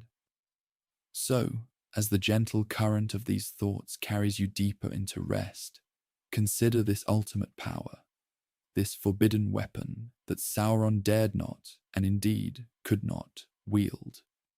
It is the power of love, of beauty, of authentic creation, of hope that springs eternal even in the face of overwhelming darkness. It is a power not of force, but of spirit, not of domination, but of liberation. It is the enduring flame that flickers in the hearts of all who choose good over evil, connection over isolation, and creation over destruction. Let this understanding settle gently into your peaceful slumber. The world of Middle-earth, in all its intricate beauty and profound wisdom, whispers these truths in the quiet of the night. Sleep now, knowing that even the mightiest darkness has its limits, and that the greatest strength often lies in the most unexpected and humble of places, in the unwavering light of the heart that dares to create, to love, and to hope. May your dreams be filled with the quiet strength of these timeless truths, guiding you to a deep and restorative rest beneath the same starlit sky that watched over the long age of Middle-earth. And as you drift further into this quiet contemplation, let us consider other facets of this concept, this profound truth woven into the very fabric of Arda. Think of the elves, the firstborn, whose very essence was tied to the beauty and preservation of the world. Their art, their music, their craftsmanship, all sprang from a deep well of love for creation, a desire to enhance and ennoble what already existed, not to dominate or defile it. The rings of power, crafted by Celebrimbor and the elven smiths of Eregion, were initially forged with this very spirit in mind. They were meant to preserve, to heal, to hold back the ravages of time and the decay of the world, to maintain the beauty of Middle-earth in an age of fading. Sauron, of course, twisted this noble intent, pouring his own malice and will to dominate into the One Ring. But even in its perversion, the original elven rings, the three, retained a measure of their pure purpose. Narya, Vilya, and Nenya, worn by Gandalf, Elrond, and Galadriel, were not weapons of war in the conventional sense. They did not summon armies or hurl fireballs, though Narya had a subtle power to kindle courage. Their true strength lay in their ability to preserve beauty, to heal wounds, to inspire hope, and to ward off the encroaching shadow. Lothlorien, under the protection of Nenya, remained a golden sanctuary, untouched by the growing darkness, a living testament to the power of preservation. Rivendell, guarded by Vilya, was a haven of knowledge and healing, a place where ancient lore was cherished and hope nurtured. These were not fortresses built for destruction, but havens built for life. Sauron, in his relentless pursuit of power through domination, could never truly understand this. He saw the rings only as tools of control, means to enforce his will. He could not grasp the subtle, enduring strength of love, of preservation, of nurturing. He believed that all power must ultimately be wielded for command, for subjugation. To him, the act of simply preserving beauty, of fostering life for its own sake, would have seemed a weakness, a waste of potential power. And so, he never sought to create such things himself, for his spirit was incapable of such pure, selfless creation.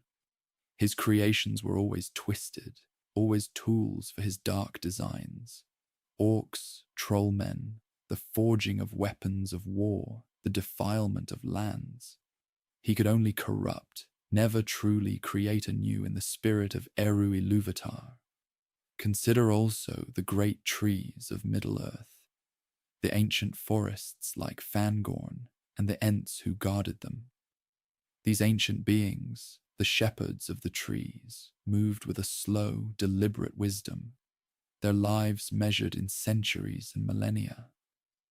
Their strength was not in haste or aggression, but in their deep connection to the living world, their patience, and their unwavering resolve to protect what they loved. They were slow to anger, but when roused, their ancient power was formidable, a force of nature itself. They were not driven by lust for power or conquest, but by a profound, ancient love for the trees and the balance of nature. Sauron, in his endless wars, would have seen only obstacles in such things. Resources to be plundered, forests to be felled for his furnaces. He sought to bend nature to his will, to transform its wild beauty into stark, industrial efficiency for his war machine. He could not comprehend the deep, living power of the trees, the slow and enduring will of the Ents. He saw only wood to be burned, land to be scarred. The idea of a power that stemmed from reverence for life, from a harmonious coexistence with nature, was utterly alien to his singular focus on domination. Even the Valar, the great powers of the world, understood this fundamental truth. When Melkor, the original Dark Lord, sought to dominate Arda, to make it his own, even as it was being formed, Eru Ilúvatar, the One, intervened. Eru did not wield a weapon of mass destruction in the conventional sense.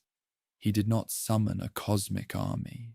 Instead, he simply declared his will, weaving it into the very fabric of existence, and allowed the discordant music of Melkor to be subsumed by the grander, more beautiful theme he had set from the beginning. The discord was made to serve the ultimate harmony, even against Melkor's own intent. This illustrates the ultimate power, not of destruction, but of creation, of harmonious order, of a will that transcends and encompasses all. And so, this forbidden weapon that Sauron could not touch, could not understand, and therefore could not wield, is manifold. It is the unyielding spirit of free peoples, the capacity for selfless love and sacrifice, the joy of pure creation, the enduring beauty of the natural world, the quiet courage of the humble. It is the capacity for hope, even when all seems lost. It is the deep, spiritual connection to Eru Ilúvatar, the source of all true being, which Sauron, in his rebellion and self-worship, had entirely severed. Consider the role of music in the creation of Arda itself, the Ainulindala. The world was sung into being, not forged in fire or carved by brute force. It was a symphony of thoughts and intentions, a grand cosmic song. Melkor introduced discord, seeking to weave his own themes of power and self-aggrandizement, but even his discord was ultimately made to serve the greater harmony. Sauron, as a Maiar of Aule, was once skilled in craft and knowledge, but he turned his genius to mechanisms of control, to the dark arts of manipulation and domination, abandoning the pure joy of creation. He could never again sing a world into being, for his heart was filled with bitterness and a lust for mastery, not with the harmonious love and reverence that true creation demands. The strength of the fellowship, the bond between its members, is another powerful manifestation of this forbidden weapon. Frodo and Sam, two hobbits, small and seemingly insignificant, yet bound by a friendship so profound that it carried them through the direst perils. Their loyalty, their unwavering support for one another, was a force that Sauron could not comprehend. He understood fear, ambition, hatred, and self-interest. These were the levers he pulled to control his servants and divide his enemies. But the simple, unshakable bond between Frodo and Sam, forged in shared hardship and mutual affection, was a mystery to him. It was a power that transcended the physical, a strength that came from within, from the very core of their being. When Samwise Gamgee lifted Frodo upon his shoulders in the desolation of Mordor, carrying his master towards the fires of Mount Doom, that act of selfless love and sacrifice was more potent than any army Sauron could muster. It was a defiant act of hope in the face of utter despair, a beacon of light in the heart of the shadow. Sauron, observing from his dark tower, would have seen only two insignificant creatures struggling, but he would have utterly missed the immense spiritual power radiating from their unwavering resolve, born of love. This is why, ultimately, Sauron's entire empire, built on fear and domination, was inherently unstable and destined to crumble. It lacked the enduring foundation of love, loyalty, and true purpose. His servants, the orcs, were creations of malice, driven by fear and hatred, perpetually squabbling amongst themselves. They served him only because they feared him more than they feared each other, or because they were enslaved by his will. When their master's power waned, when the One Ring was destroyed, their empire dissolved, their armies scattered, for there was no true bond, no shared purpose beyond the will of one tyrannical master. Compare this to the free peoples, who, despite their differences, united against a common foe, driven by a shared love for their homes, their peoples, and the very concept of freedom.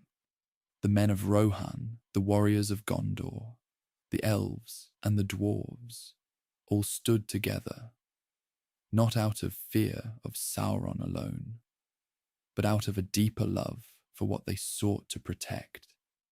Their alliance, though strained at times, was ultimately resilient because it was founded on something more enduring than mere command. This fundamental difference, this chasm between Sauron's ideology of domination and the free people's spirit of love and freedom, is the very essence of the conflict in Middle-earth. It is a spiritual battle as much as a physical one. Sauron sought to impose his will on all of creation, to order it according to his own dark design, believing that only through absolute control could true order be achieved. But true order, as Eru Ilúvatar demonstrated, comes from harmony, from freedom, from the diverse and interconnected beauty of myriad beings living in their own truth. The very act of living, of choosing compassion over cruelty, of creating beauty instead of destroying it, of fostering life instead of snuffing it out. These are the quiet, profound acts of defiance that Sauron could never understand or replicate. He was a being of immense power, a spirit of the highest order, but his corruption was so absolute that it blinded him to the most fundamental truths of existence. He became a prisoner of his own will to power, unable to see beyond the shadow he himself cast. So, as you rest quietly, let these thoughts gently settle upon you. The deepest power in Middle-earth, the one Sauron truly feared and could never use, was not a weapon of war, but the very essence of life itself in all its myriad forms. It was the power of creation, of love, of hope, of mercy, of sacrifice. It was the power that allowed a small hobbit to carry the burden of the world, aided by the unbreakable bond of friendship. It was the power that allowed ancient forests to endure, and the light of ancient stars to shine through the deepest gloom. This power resides not in might or dominion, but in connection, in compassion, in the willingness to serve something greater than oneself. It is the enduring flame in the heart of Arda, a flame that Sauron, with all his armies and all his dark magic, could never extinguish. It is the whisper of the wind through the leaves of the oldest trees, the song of the birds at dawn, the quiet heroism of a gardener, the steadfast love of a friend. These are the true strengths, the forbidden weapons that ultimately brought down the greatest darkness of the age. May your dreams be touched by this enduring light, by the quiet strength of kindness and the invincible power of hope. May you find peace in the knowledge that even in the face of overwhelming shadows, the truest light always finds a way to shine, emanating from the most unexpected and humble of places. Rest deeply, and may the wisdom of Middle-earth guide your slumber. And now, as the night deepens and the world outside grows still, let us turn our thoughts to another facet of this profound simplicity that Sauron so utterly failed to comprehend. A simplicity that held within it a power far greater than any forged blade or whispered spell. This was the power inherent in the very fabric of Arda, woven into its song from the beginning. A power that manifested not through domination, but through quiet endurance, through patience, and through a deep, abiding connection to the land itself. Consider the Vorla, those mighty spirits who first descended into Arda to shape the world according to Eru's vision. They poured their very essence, their strength, and their will into the creation of the world. Yavanna, the giver of fruits, she who loved all things that grow and bore fruit, she invested her spirit deeply into the trees, the plants, the very soil of Middle-earth. Her power was not one of conquest, but of nurturing, of growth, of life springing forth in countless forms. She understood that true strength often lies not in the ability to destroy, but in the capacity to sustain, to heal, to bring forth beauty from barrenness. Melkor, later Morgoth, the first Dark Lord, saw this pouring forth of power as a weakness. He saw it as a diminishment, a scattering of one's strength. He believed that power was to be hoarded, concentrated, used to dominate and control. He sought to corrupt and mar all that the other Valar created, to twist their beautiful designs into mockeries of their original intent. He threw his own immense power, his own being, into the very matter of Arda, but his was a power of destruction and discord. His intention was to make all things his own, to imprint his will upon them, not to foster their independent growth. And in doing so, he diminished himself, becoming ever more bound to the physical world, ever more consumed by his own malice, his glory fading even as his dominion seemed to grow. Sauron, his most devoted lieutenant, learned this lesson well, but only in its superficial application. He saw how Morgoth's power spread throughout Middle-earth, how it became embedded in the very mountains and rivers, how it enabled him to command great armies and raise terrible fortresses. But Sauron too failed to grasp the deeper implication that this widespread corruption, though mighty, ultimately bound Morgoth to Arda in a way that limited his ethereal power. Morgoth became less of a spirit and more of a physical entity, easier to be opposed and ultimately to be cast out. Sauron, in his own time, sought to avoid this pitfall. He did not pour his power into the very matter of Middle-earth in the same way.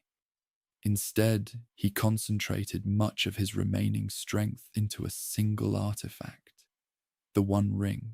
This was his chosen method of control, his ultimate weapon. He believed that by infusing a single object with so much of his essence, he could wield immense power over others, bind them to his will, and remain relatively unbound himself, able to retrieve his power should the ring be lost. He saw the ring as the ultimate expression of his will to dominate, a tool to impose his order upon the chaotic freedom of Middle-earth. But in doing so, he made himself vulnerable in a way he could not foresee.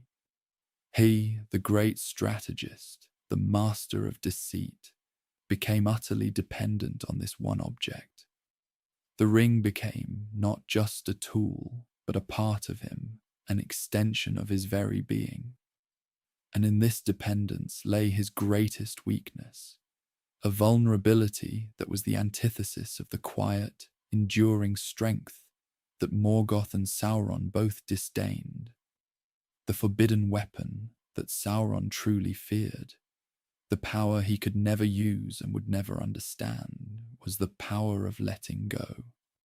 It was the power of selflessness, of sacrifice, of choosing to diminish oneself for a greater good. It was the power that allowed the Valar to pour their strength into Arda, knowing that by doing so, they created something beautiful and enduring, even if it meant a gradual lessening of their own individual, unbound might. It was the power that allowed Gandalf to walk among the free peoples as an old man, cloaked in grey, without overwhelming them with his true spiritual power, choosing instead to guide and inspire. It was the power that allowed Aragorn to take up the burden of kingship, not for personal glory, but for the healing and restoration of his people. Sauron could conceive only of power accumulated, power wielded, power imposed. The idea of power given away, power surrendered, power used to uplift rather than to control, was entirely alien to his corrupted mind. This was the fundamental gap in his understanding, the blind spot that ultimately led to his downfall. Think of the elves, those firstborn children of Ilúvatar. They possessed an inherent grace, a deep connection to the living world, and a profound understanding of beauty and creation. Their power lay in their artistry, their song, their ability to mend and to preserve. They crafted the rings of power, yes, but those crafted by the elves alone, without Sauron's hand, were made with the intent to heal, to preserve, to understand, not to dominate. The three rings of the elves, Narya, Nenya, and Vilya, were wielded by Elrond, Galadriel, and Gandalf, not as weapons of war, but as instruments of preservation, sustaining the beauty and light of their realms against the encroaching shadow. They were used to foster growth, to keep hope alive, to protect sanctuaries of peace and beauty. And when the One Ring was destroyed, their power too faded, for it was tied to the age of their direct influence in Middle-earth. They accepted this fading, this diminishment, as a natural part of the world's progression, a testament to their understanding of the cyclic nature of creation and change. Sauron, however, could never accept such a thing. He sought to halt change, to freeze Middle-earth in an eternal dark stasis under his absolute rule. He saw the flourishing diversity of life, the independent choices of free peoples, the very act of growth and change as a threat to his absolute order. He saw the elves' acceptance of fading as a weakness, a surrender, but it was, in truth, a strength, a testament to their wisdom and their deep connection to the cosmic harmony of Iru's song. The forbidden weapon was therefore something intangible, something spiritual, a principle rather than an object. It was the principle of free will itself, the capacity for compassion, the willingness to suffer for another, the quiet act of choosing good over evil, even when the odds seemed insurmountable. These were the things Sauron could not replicate, could not control, and therefore despised and feared. He could enslave bodies, but not spirits. He could corrupt minds, but not entirely extinguish the spark of hope in all hearts. Consider the simple act of Samwise Gamgee, carrying Frodo up the slopes of Mount Doom. That act of unwavering loyalty, of self-sacrifice, of love for his friend, was a power Sauron could never have conceived or counteracted. It was not a magical spell, nor a mighty blow of a sword, but a profound expression of interconnectedness and selfless devotion. This was the true weapon against which all of Sauron's might was ultimately powerless. The long defeat, as the elves understood it, was the slow, inevitable decline of their direct influence in Middle-earth, not a defeat of hope or spirit. They knew that their time in the world was drawing to a close, and that the age of men would begin. And instead of fighting against this fate with endless war, they chose to preserve what they could, to guide where they could, and ultimately to pass on the torch. This acceptance, this grace in the face of inevitable change, is a form of power that Sauron, with his grasping, possessive nature, could never understand. Even the very land itself held this power. The ancient forests, the majestic mountains, the flowing rivers, these endured through countless ages, witnessing the rise and fall of empires, the coming and going of peoples. Their strength lay in their quiet persistence, their deep roots, their slow, deliberate growth. Sauron could scorch the earth, fell the trees, pollute the waters, but he could not extinguish the inherent vitality of Arda, the resilience of life itself. A single seed, carried by the wind, could sprout in the ashes of his destruction, a testament to the enduring power of creation. So, as you drift further into the quiet realms of sleep, let this thought reside gently in your mind. The greatest powers are often those least seen, those most subtle, those that reside not in conquest, but in connection, not in domination, but in devotion, not in might, but in mercy. Sauron, the mighty sorcerer, the master of lies, the architect of shadows, was ultimately undone not by a grand army or a powerful wizard's spell, but by the smallest of creatures, propelled by the simplest of virtues. He feared the light, yes, but not just the light of the sun or the moon. He feared the inner light of sentient beings, the light of courage, of loyalty, of compassion, of hope. These were the forbidden weapons he dared not touch, for they represented everything he had forsaken, everything he had sought to destroy in himself and in the world.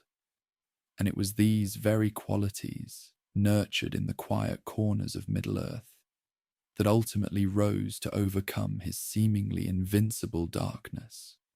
May your dreams be filled with this quiet strength, this enduring light, and the profound peace that comes from understanding the true nature of power.